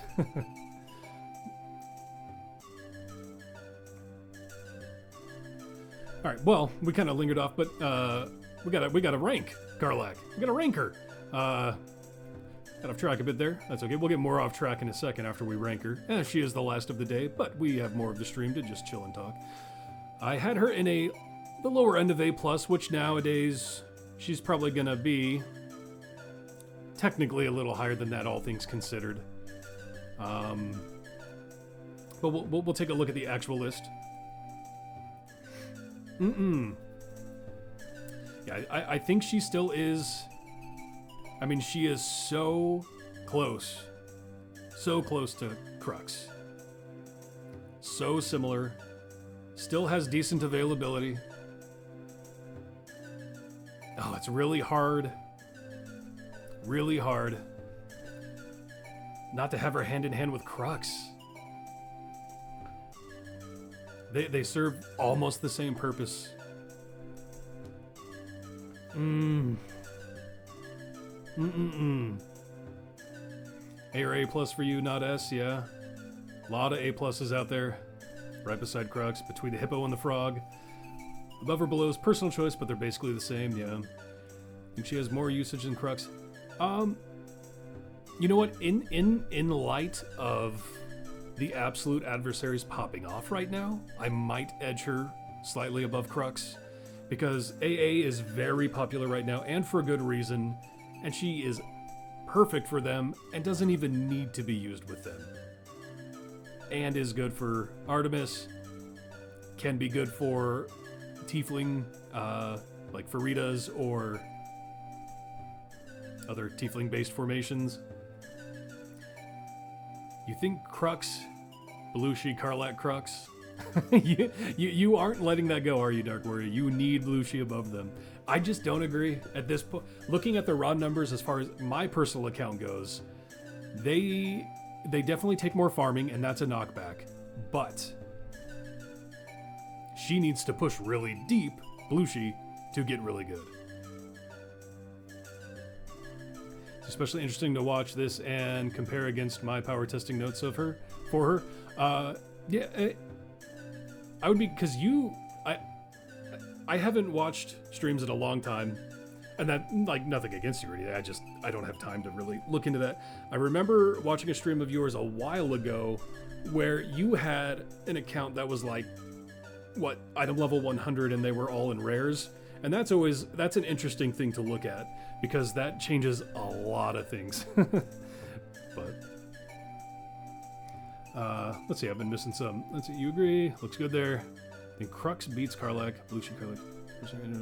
Soul, Gatekeeper V+. Crux is... that's a fair point too, Lazy. The unaffiliation, as far as Crux goes, can be useful. Crux is easier to level. That's also fair. He is evergreen. AA use Crux when the variant fits. Love good arguments, but how many guns does she carry? Hey, technically, actually, are there's, huh, there's guns, right, in Baldur's Gate 3? Oh, I remember using mostly crossbows in my playthrough. I can't remember. Maybe she can use a gun, though, in Baldur's Gate.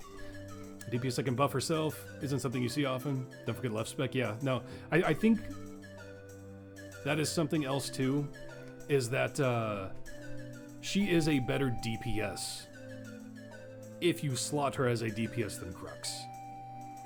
Whereas they are both pretty equal as far as tanking. Even I think she's a better tank because she can heal herself. So I think she's a better DPS, a better tank, but they are pretty equal as far as buffing goes. At least 2. Look at her arms. Your blue crew account, you've been wanting to revive that. I think it's interesting to look at that, the blue crew you do, because, you know, someone like Artemis really dips down when you can't take item levels into consideration when positionals aren't being hyper buffed.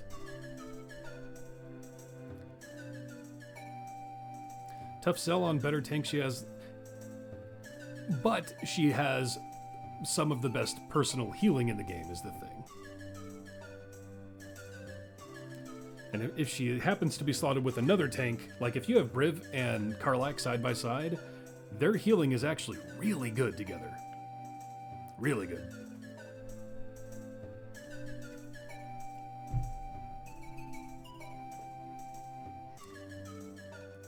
But that's a fair point, that Hippo Boy does have more flat health. I do think there's an argument to be made for both of them. Absolutely. Because they're both really good.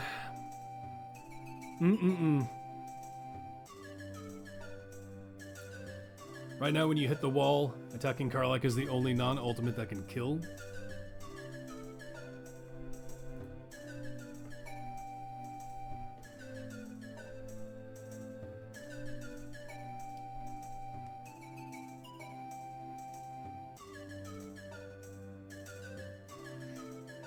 Defense measures I did with Elminster HP damage tick. I had DM bring out Briv for the Spec 3 healing.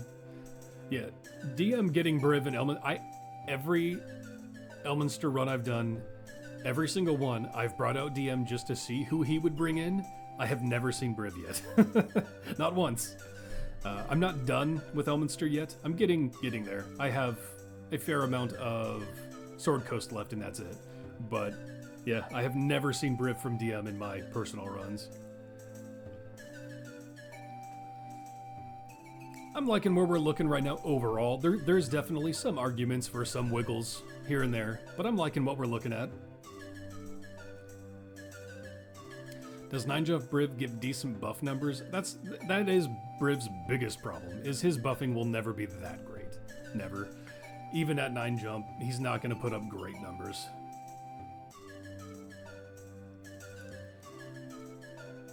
Took you 30 tries and it's like a 1 in 80 chance or something? Yeah, like I said, I haven't seen it yet. You've had DM bring up Donner 2 runs in a row. I had him bring up, I think his most common pickup for me was, what was it? I think, Ishii. Yeah, it was Ishii. I was like, man.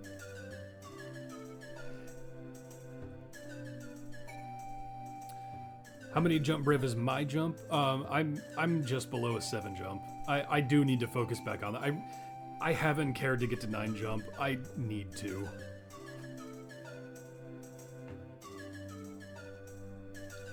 I probably could have by now if I would quit spreading out everything, but... So yeah,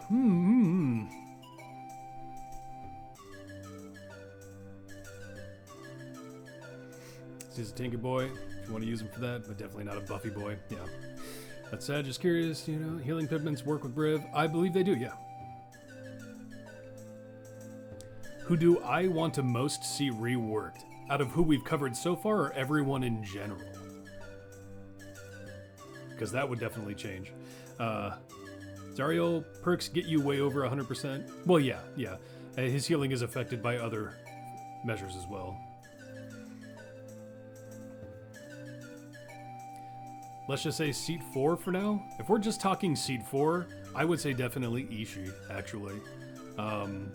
Not just because we ranked her the lowest, but I think there's a lot you could do with her to make her much more interesting. I think Stokey's a good second.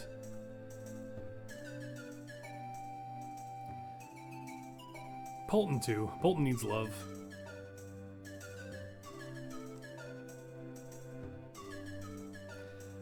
Sia Nishan, hello! And you say Ishii as well. Nahara, Dark Warrior, we were talking about seed 4, but Nahara definitely could use a buff up as a DPS for her affiliation. Let's go! How you doing? You're trying to get 9 jump Briv, you're on 33k on Briv, need another 80k. Yeah, 9 jump is a steep climb. I do hope we get a feat. I do wish, his 4 jump restriction was instead, it just went to whatever your current jump was. Like, the current guaranteed jump. And then capped out at 9 to just make 9 jump, Briv the top, but, yeah. Strongheart needs a dismantle so you can get your shinies off his broken character. Ishii's your kobold buddy. Well, it is a she, but I don't care so much. But yeah, I actually think Ishii could stand to be reworked even to not be a DPS. We talked about this briefly earlier, which is funny you bring up C4 reworks because I was actually talking about what I would like to see, just as a personal note, for a reworked Ishii, and that I think she could pre-stack scale off of non-humanoids or shorties based on what that kit is and make others count, maybe adjacency or something, as non-human or non-shorty, or as a shorty, rather. One rate above PG-13. Good on release, and that's just not okay. 0 time to shine. Yeah, Ishii's been an unfortunate one.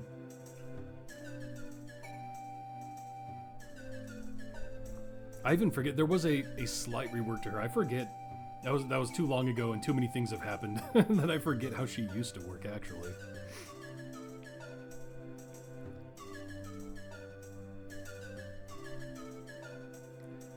Just remembered there is a problem you struggle with for Karlach. Often the column behind her has 4 or so adjacent slots, then you don't have enough DPS for Urge.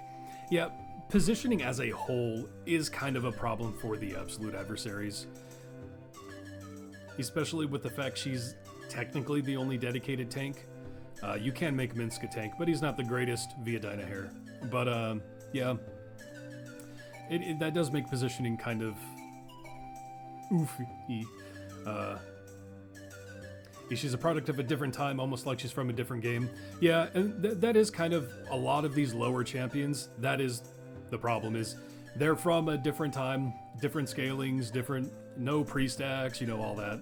I mean, you look at the D tier, you got Donner, Brig, Cathris, Paulton. I mean, Celeste, you can't expect Celeste to be amazing as core, but Ishii, Binwin, they're all, you know, they need that touch of love of the current era. You were talking wait, what? I was talking about but Nahara, but Ishii too, yeah? Oh? Are links allowed here? I got both old rework blog post save, so I could paste it here. I think I have it set to naturally not be, but I would probably still see it. No one's posted a link yet. I have it set to not work, but I think I'll still see it. You might get timed out briefly. I don't remember how that handles that. Your design philosophy back then was way different than it is. Oh, I'm sure. I'm sure it is, yeah. And I mean, you know, I say all these things, oh, I think this should have, you know, that's, I'm not, you guys should do this. I'm not saying that at all. But, you're willing to, okay, yeah, I just blocked it out. I can't even see it. RIP. I'm sure I could find it if I looked for it. Just got the purple feet for Diana's speed, and it's faster than you expected. Yeah, no, Diana's transitions are great. And I do like that you can reach your cap with her feats without needing to cap the equipment slot. That's nice.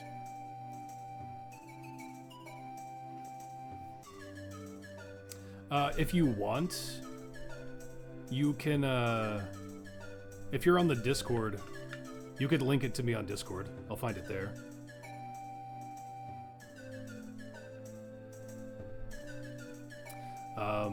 Let's hang out with Virgil, this Virgil, for a little bit. Drink up.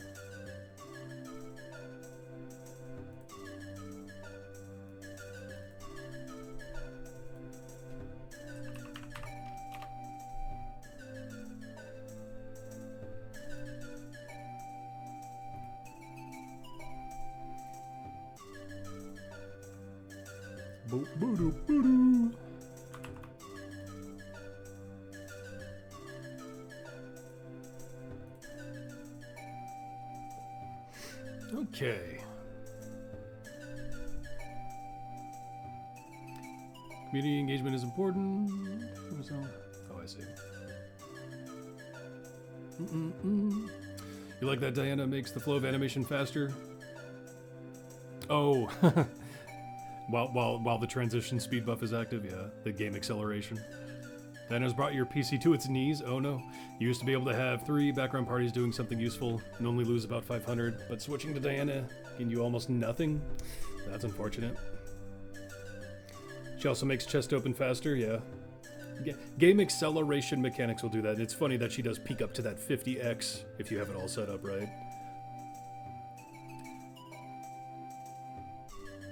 Yeah, getting that 50 times Dark Warrior, yeah. Part of you wants to get 9-jump Brave to skip bosses, but you can't open Electrum. Yeah, and that's why I really hope we do get introduced to some form of 9-jump Briv feat. Because just having to sit on Electrums and the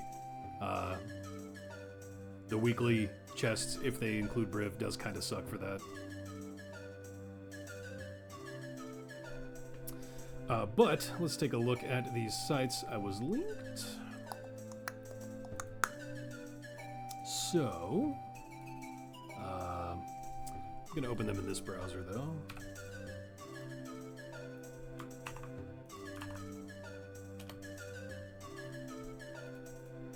Don't mind my autistic head swinging to the music.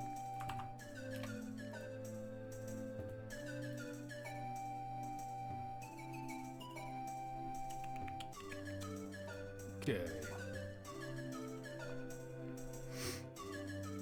The chest opening thing is amusing. Check during testing. Yeah, I don't get the way you guys, because I don't know programming at all. I'd come out right there and say it, but I mean, if it's affecting time acceleration, as far as the way the game is coded, can you even do something about it?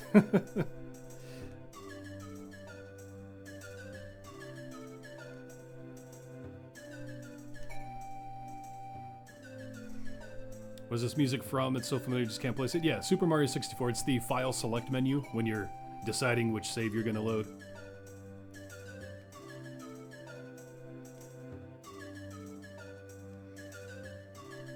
It's goes to show you can't catch everything in testing. Players will always find some weird thing. Yeah, and you know, those are the things I think gamers love, though, right? Being able to find those little hidden things. But yeah, let's. Where was?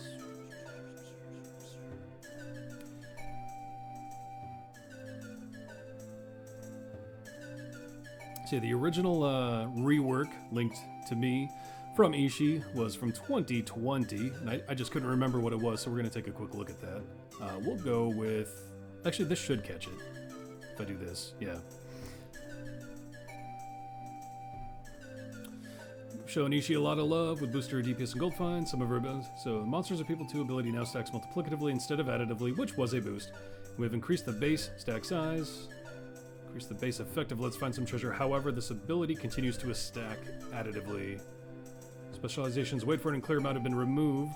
Upgrades for this amount have been added the new ability Treasure Hunter, which increases the effective let's find some treasure for 5 seconds after Ishii gets a killing blow. Added new races to the specializations. Okay, yeah. I thought it was a bit bigger of a shift, but yeah, okay.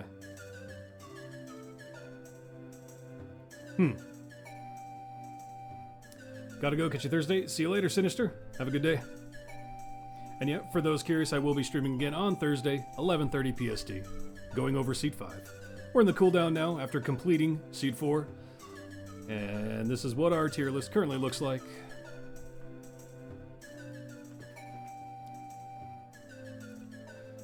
Used to play a game called Grim Eclipse to give guided tours to newbies on how to break out of bounds on every stage. I'm actually not familiar with that one. Good speed champ in a seat. You don't want to be proud. Oh, are you talking about Diana Dark Warrior? Yeah, I'm glad she ended up in seat 9, actually. I was pleased with that. I don't remember how bad she was back then, but it reads like she was even way worse. She did get a multiplicative scale over an additive one. It just wasn't enough, you know, to keep her up to snuff. There have been numerous 3D games over the years where you can fall through the ground. Dude, I fell through the ground playing World of Warcraft Ascension the other day. It happens all the time.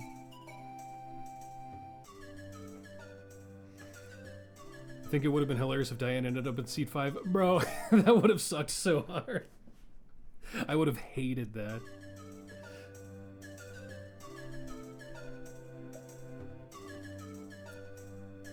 You've been spawning in the ground in Final Fantasy XIV recently? Yeah, I think MMOs definitely suffer from that more. I've followed through the ground in every MMO I've played. Final Fantasy XI, 14, World of Warcraft, Guild Wars 2, The Old Republic, ESO, yeah. Still offends you seeing Catherice being below ES and Dawn?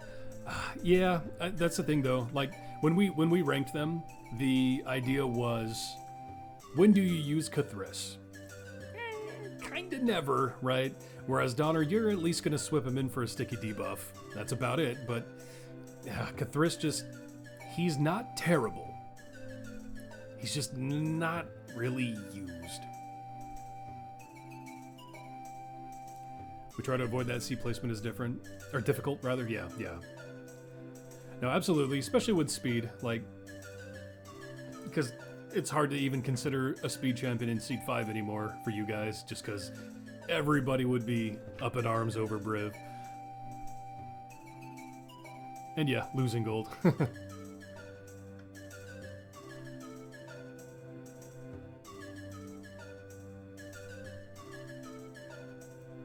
Indoor flight. I've never played a flight simulator. You play Power World? Don't speak to him about fun. I want to at least tinker with Power World a bit. I haven't given it a look yet, but it's one I want to look at. Better champs to use in C1 than Catherice? Yeah. And in formations in general. Basically, the only time you're probably going to use Catherice is going to be when there's no other options available. Unless it's Xander, then you'll use him over Xander. Remember players being so mad about the minus 10% gold on Catherice release, but it barely matters in actual practice? Yeah.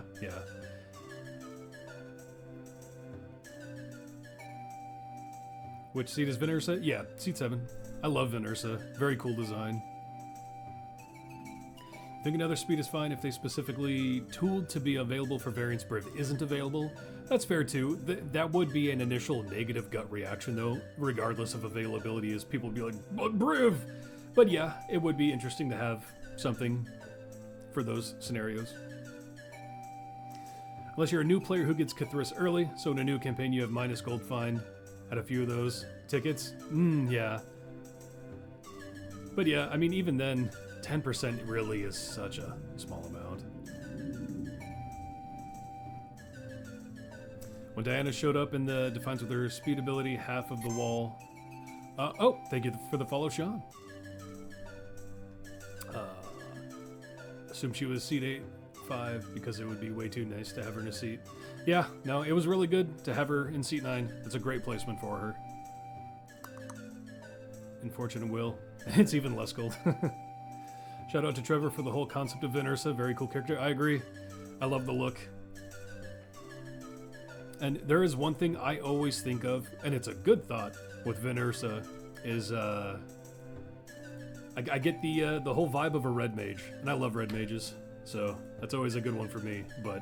And just being a plasmoid in a futuristic setting with lasers, all around cool design. And I like the kit. A lot of people don't like her kit, but I do.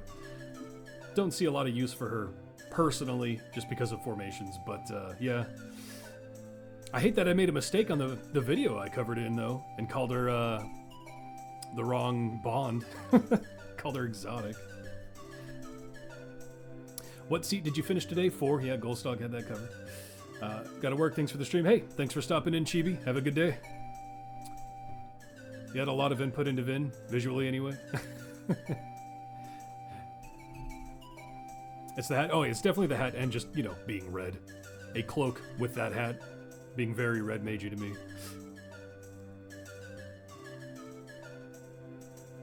You lurk. Hey, shout out to all the lurkers too. Whoever's in there lurking and just listening. I can assume for streaming I'm probably a good background for a lot of people to just have noise. That's what I use a lot of streamers for myself. You love Venersa, you don't like her in seat 7 as Freely Adventurous Tale bonus? Yeah. Really, at the end of the day, that's only when you need to farm up your favor, specifically, to slot in freely. But yeah. New Plasmoid win. I wouldn't mind new Plasmoids. Can we get a new Goblin first, though?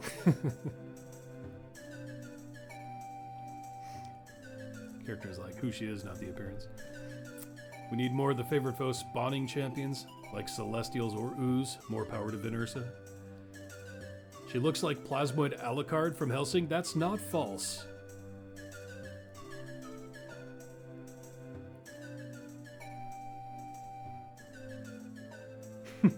Well, hey, we're bringing up appearance now because I love the appearance. Although I do need to ask, there is a phenomenon in my brain, and I don't know where it comes from. When I see the 2 primary colors of something, of red and blue, it triggers something in my brain and makes me think of something. But I don't know what that is. It's always like a memory that's just out of reach. What am I thinking of? Red and blue as the 2 singular primary colors. Like, is it a popsicle? Like, I swear there's something my brain latches onto. Anyway, Rudy, hi tier. I'm one of the... Well, hello and welcome, and glad to have you here, lurking or otherwise.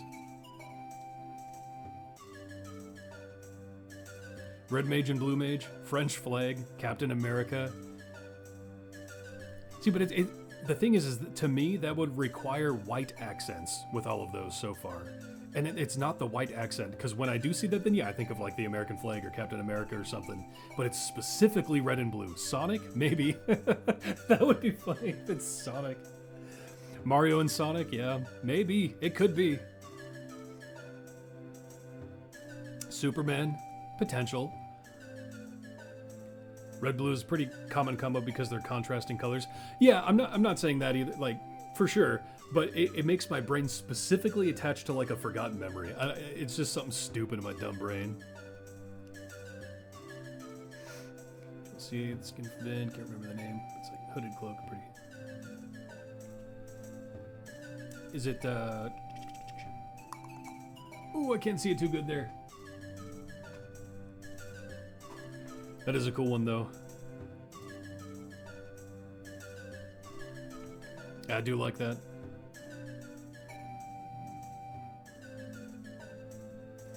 I always like astral themed things too. Yeah, Venersa is very cool all around. Old Pepsi cans. You know what I just thought of? What it might be is old school Christmas lights, like those really just hard colored Christmas, like big bulb Christmas lights. Oh, I wonder if it's that, because it's like just the hard red and the hard blue, but that usually was green as well. I don't know. I'm ancient. I'm old. The red blue would be Megabyte from Reboot. Megabyte from Reboot. I gotta look that up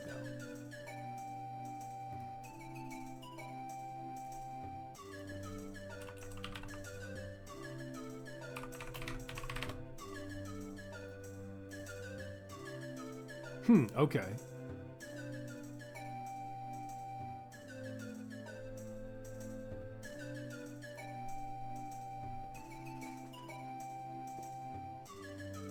Skin of the Familiar, definitely some of the best in the game. Changed my mind. Yeah, I don't necessarily disagree. I love Venersa's whole vibe visually.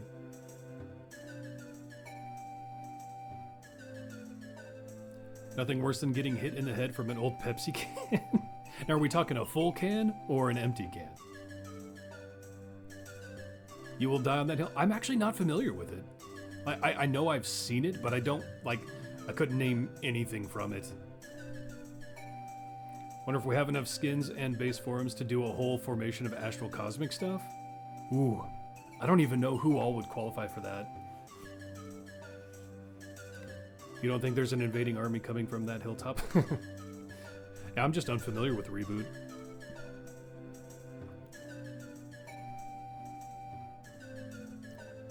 Canadian animated show. Oh, okay. That's fair. Yeah, I'm American, so yeah, probably never had the chance for that to come around. That makes more sense why I haven't heard of it. Okay. That makes a little more sense. Like, I know I've seen it. Like, just visually, I know I've seen bits from this.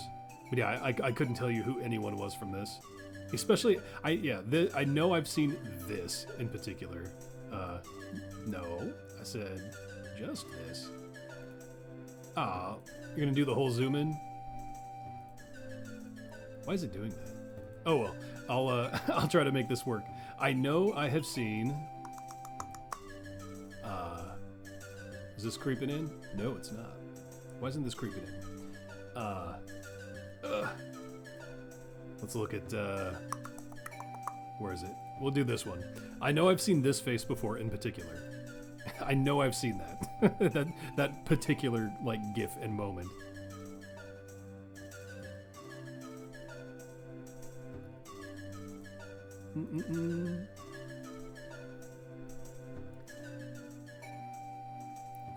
You grew up on Reboot as an American?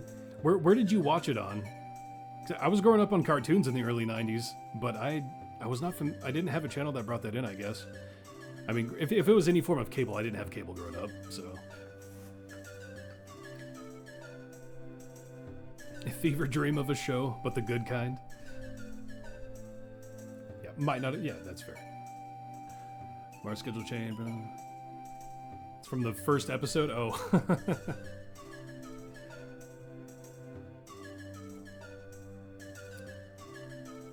I was sipping on, like what? Oh man, X-Men, the original Ninja Turtles, what, like Thundercats and all that kind of stuff. That's what I was watching.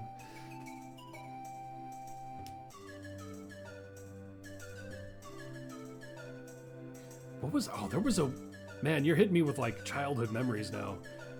There was some old cartoon, yeah, the original Spider-Man, yeah. That theme song would get stuck in your head, man. There was an old, I believe it was an American cartoon, I'm assuming, where it was like, I want to say they were two cats. Oh yeah, Batman, oh, the original Batman. They were like two junkyard cats or something that like doubled as superheroes. They like suited up and had cars. Does anyone have any idea what I'm talking about? You really, Top Cat, is that what, let me see.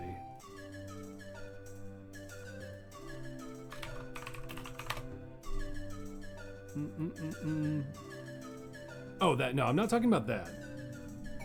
I do know what that is, though. SWAT Cats, that sounds more familiar. Hold on. Dude, that's it. Yeah.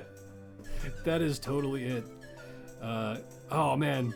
This is like a core memory you guys just unlocked for me here. I haven't thought about this in ages. But yeah, this is absolutely what I was talking about. I loved that when I was, like, very young. I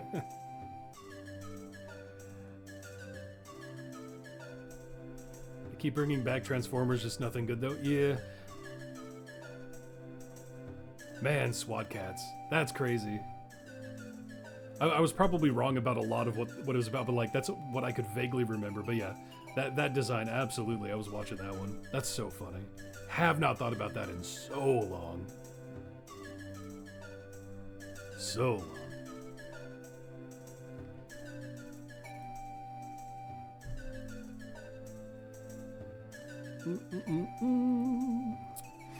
Whew, man. Well, let's take one last little look at that tier list.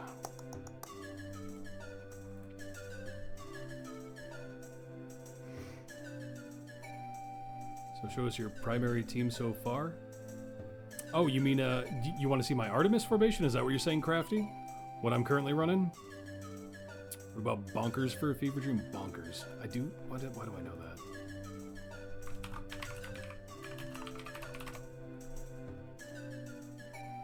Right. Yeah. That's right.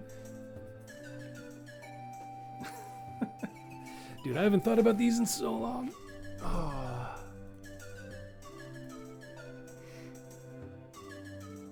My Mert Artie team. I mean, we could look. I haven't had to really focus on like a hard formation to push Mert in a long time, just because of my item levels. But I did go over Crafty. My main. Oh, that's the wrong scene. Whoops. My main pushing team. In the C3 video I did, so you can go back and watch the VOD for better detail about that. I'll be uploading it to my YouTube eventually as well, but right now it's still there as a VOD. And I'm saving, for everyone who is curious about the VODs on Twitch, I'm saving all my VODs also as highlights, because as I'm not even an affiliate, my VODs don't last very long. But I have permanently saved them in my video archive under highlights, so you'll always be able to find them there. But as far as my personal Artemis team, and again, I kind of went over this in the C3 video. I'm not saying this is the best Artemis team. This is my Artemis team. Because there is an argument, everybody thinks the Nerds is best in slot for Artemis, and I don't necessarily disagree. I just don't like how Nerds' orange buff is procced for them needing to take a hit for it to come online. That's personal preference.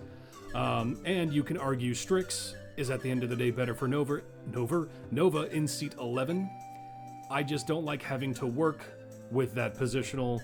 It often is difficult.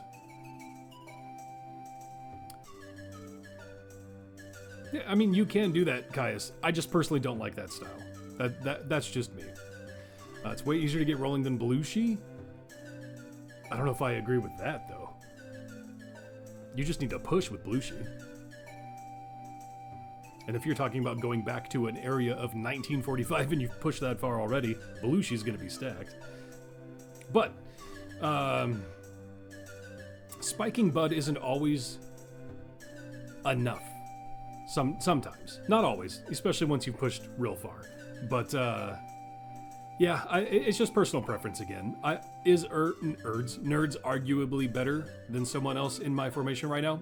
Probably, arguably. But this is what I run. And I also went over at seat 3.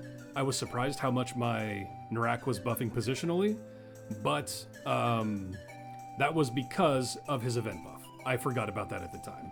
He's still very good though, but his buff right now is very high. I know if you who are affiliate, you should definitely be there. I could potentially be affiliate within you just need to reach a couple of the thresholds I've already reached while streaming 7 days in the month.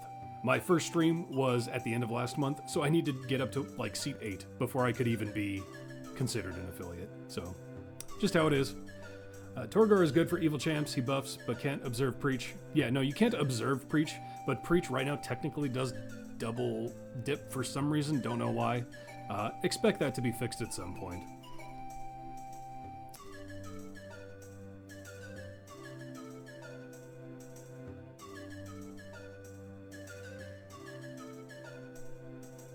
E1024, nice, your best is 55. Yeah, and I'm using the speed Modron core, and I'm not using Artie's ultimate or anything, and I haven't even looked if this is like the ideal way to set up the formation. This is an old formation. I haven't run a standard Tombs of Annihilation in quite a while. But, yeah. What do you like about this team? So, again, for taking out Nerds, they not only do you need orange to take a hit, their positioning is a little weird to work with sometimes. And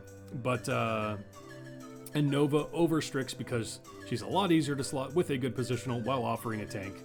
I only have Artie in the front because if I needed a tank, Nova would be up here.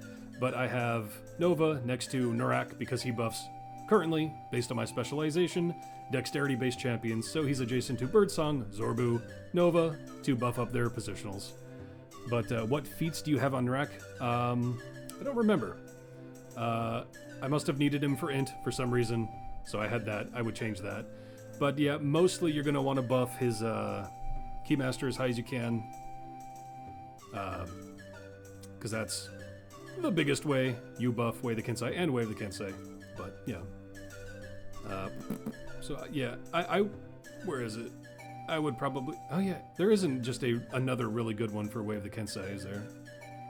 I might actually do Stunning Strike too, because Stunning Strike, if you're focusing on it, gets really good as well. My brain is probably too fried to at least hit a 30, but we'll see. Narak is just so good, being positional, buffing other positionals while offering a debuff. You can keep stacking up. He's not a DPS, so that is a negative for an Artemis team, but yeah. So if I slot a DM, I could reset that, get it to 60, you know, get it a little higher, but having that debuff on top of everything else is good. Lucian, Val, and Jim, and Nova, and Artie. What's the furthest you... Oh, I get zone 2000. I push to the cap. Easy.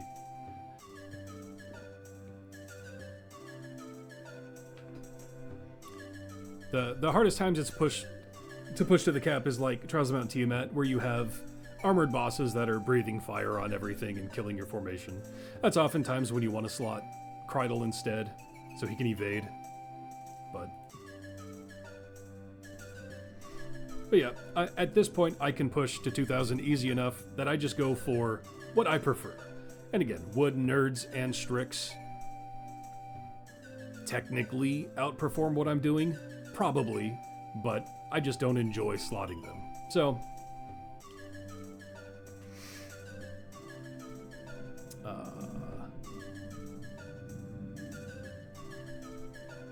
what's going on with Diana and the weekly party list? There's no description of what's buffed.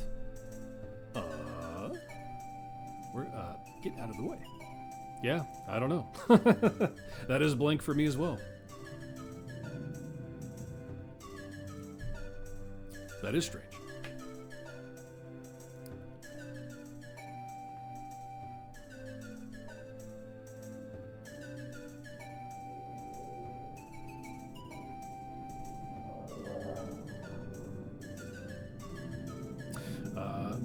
Aside, while we're talking about this formation, Valentine 40% social light feet. We weren't using it yesterday, and that's crazy. I probably just accidentally swapped it with something else. Oh yeah, I would use social light over Trigram any day. You are, yeah, that was just me forgetting to. Oh no, it absolutely outperforms Trigram. Like, yeah, no, you're right. I think I was running... I don't even know why I would have done that, honestly. But yeah.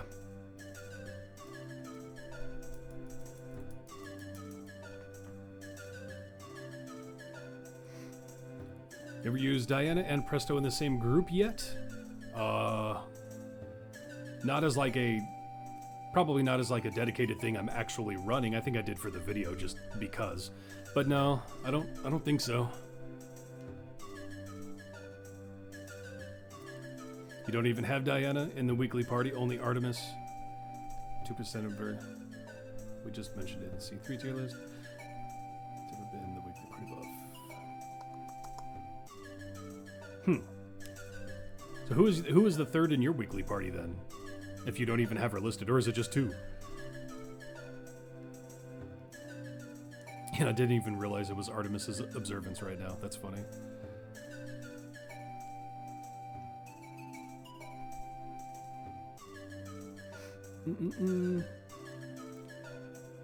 When would I... You got me racking my brain when I would have ever changed that feat. Anyway. Oh, I bet it was a stupid old formation that I had. It was set to save feats for some reason. I bet that's what it did. I'll have to look at all my feats now. It's Artemis and 2 random champs. For me, it's Thalora and Imoen. Okay.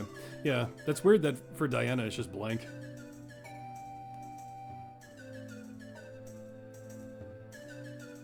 Hey! Oh, Imoen.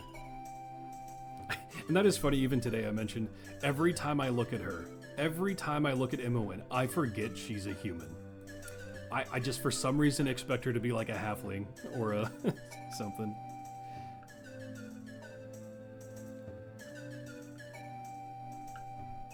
Anyway, whew.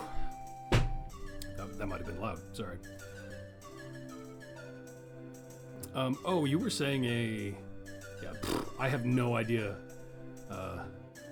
what my Mert would look like. Let me get a Mert going.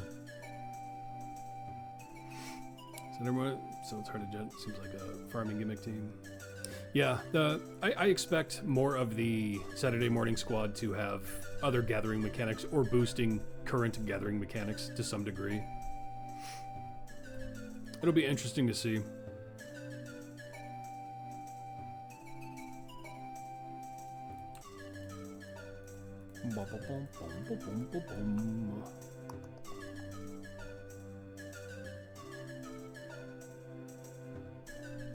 Oh, you're good, Rondo. Don't worry about it.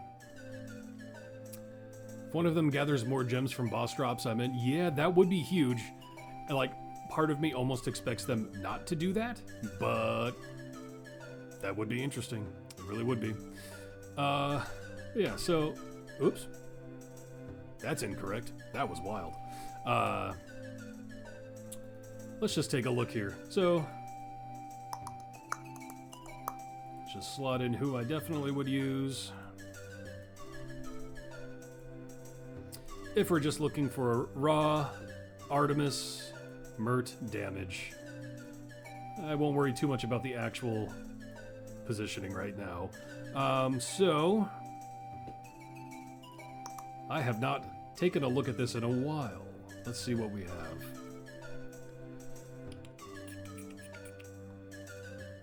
I mean, if we're just looking to push, I would slot Briv for as long as I could, but... I mean, Fen would be a good fit. Caddy would be a good fit. Not necessarily in this formation, but...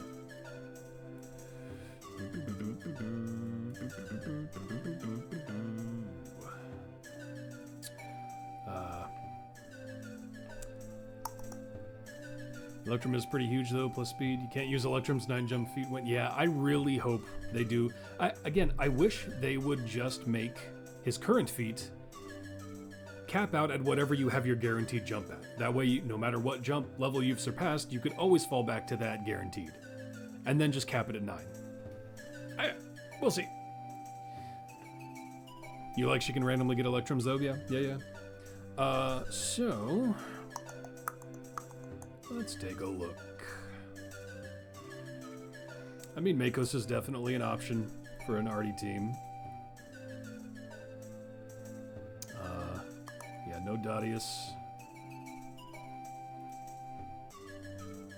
You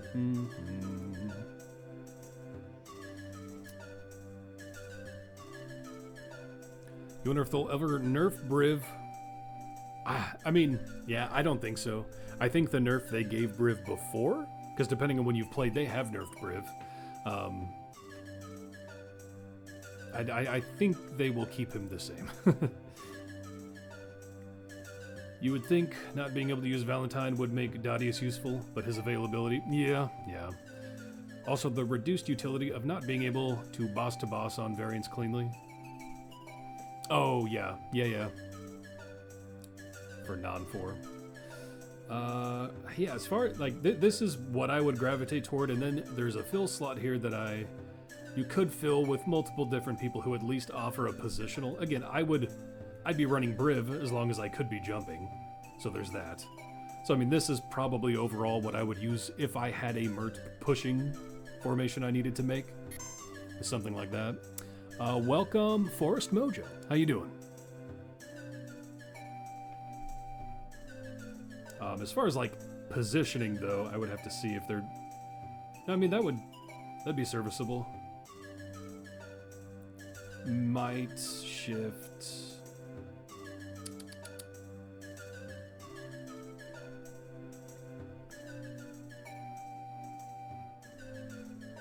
Sitting on 500? Yeah, I haven't even like leveled any of these people, so let's level them up.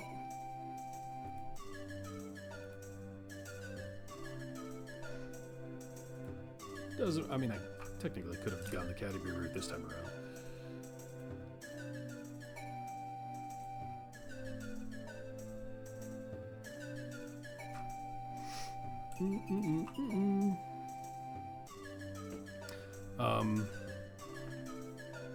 Good, thanks. Yeah, good. Welcome. You don't think they will do anything to people with 9 jump or lower? Yeah, no. I think they will eventually cap it at 9 for sure. And hopefully offer a feat for that. Or change the existing feat, again, to just count it as the 100%. But, and again, you're right as far as like... Because you do still want it at 4 if you're not quite at 9. So yeah, offering a new feat at 9 jump cap. Well, Brunner slightly did so it's possible but unlikely. Oh, okay, I see. You think that Evergreen champs are going to rework Kof Jamala? Yeah, Core and Evergreen, probably not. Like, yes, Brunner got a little tinkering, and so did Drist with the Companions of the Hall. But as far as like a hard rework, probably not. Hopefully, some of them though, like Jamala, for sure.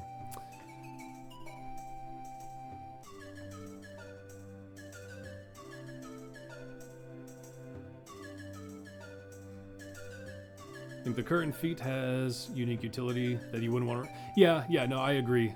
Slicktastic. In that being able to 4-jump boss to boss is important for Briv. So if you're not quite at 9, you definitely would want that that utility to remain, for sure. I agree. But yeah, so I would run something like that for Mert. And, you know, there's probably ways you could optimize it, obviously. But those are the... Personally, for Mert, that's probably what I'd run. And Briv is... you could replace Briv with even, like, Sasaspia, who can reach multiple people. Maybe Gale with a positional. You're just rocking with positionals at that point. I mean, Vlanya, but she's not great for positioning there. But yeah.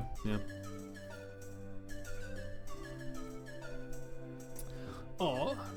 Now jump will reduce the stacks too and skip bosses.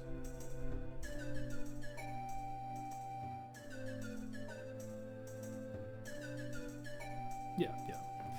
But I was just more meaning with the 9 jump feat. Should be kept separate from his current feat just because working up to 9 jump, you're going to want to maintain a potential 4 skip for boss to boss.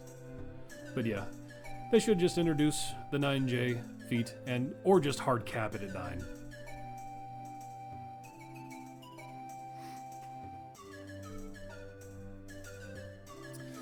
But yeah, I think that's pretty much gonna do it for the day. Almost 1 p.m. here, gotta head to bed. Thanks for the stream. Hope to catch you Thursday. Did you mean 1 a.m.? Going to sleep at 1 p.m., that's, you know, for some schedules, but... They'll ask about Vajra on Thursday? Okay. AM, yes, okay. Thanks for coming around, Parada, and everybody else who's tuned in. Thanks for stopping in, checking out Seat 4, giving your opinions. Thursday, 11:30 PST, will be Seat 5. A new feed for the closest full jump would be the best. That's fair too, yeah, just make the 9 jump that, yeah. Fun stream, thanks for having us. Hey, thanks for coming in, and welcome back, Goldstog. Glad to have you back. Thank you, Rondo, and thank you, everybody. Have a good the rest of your day. Goodbye.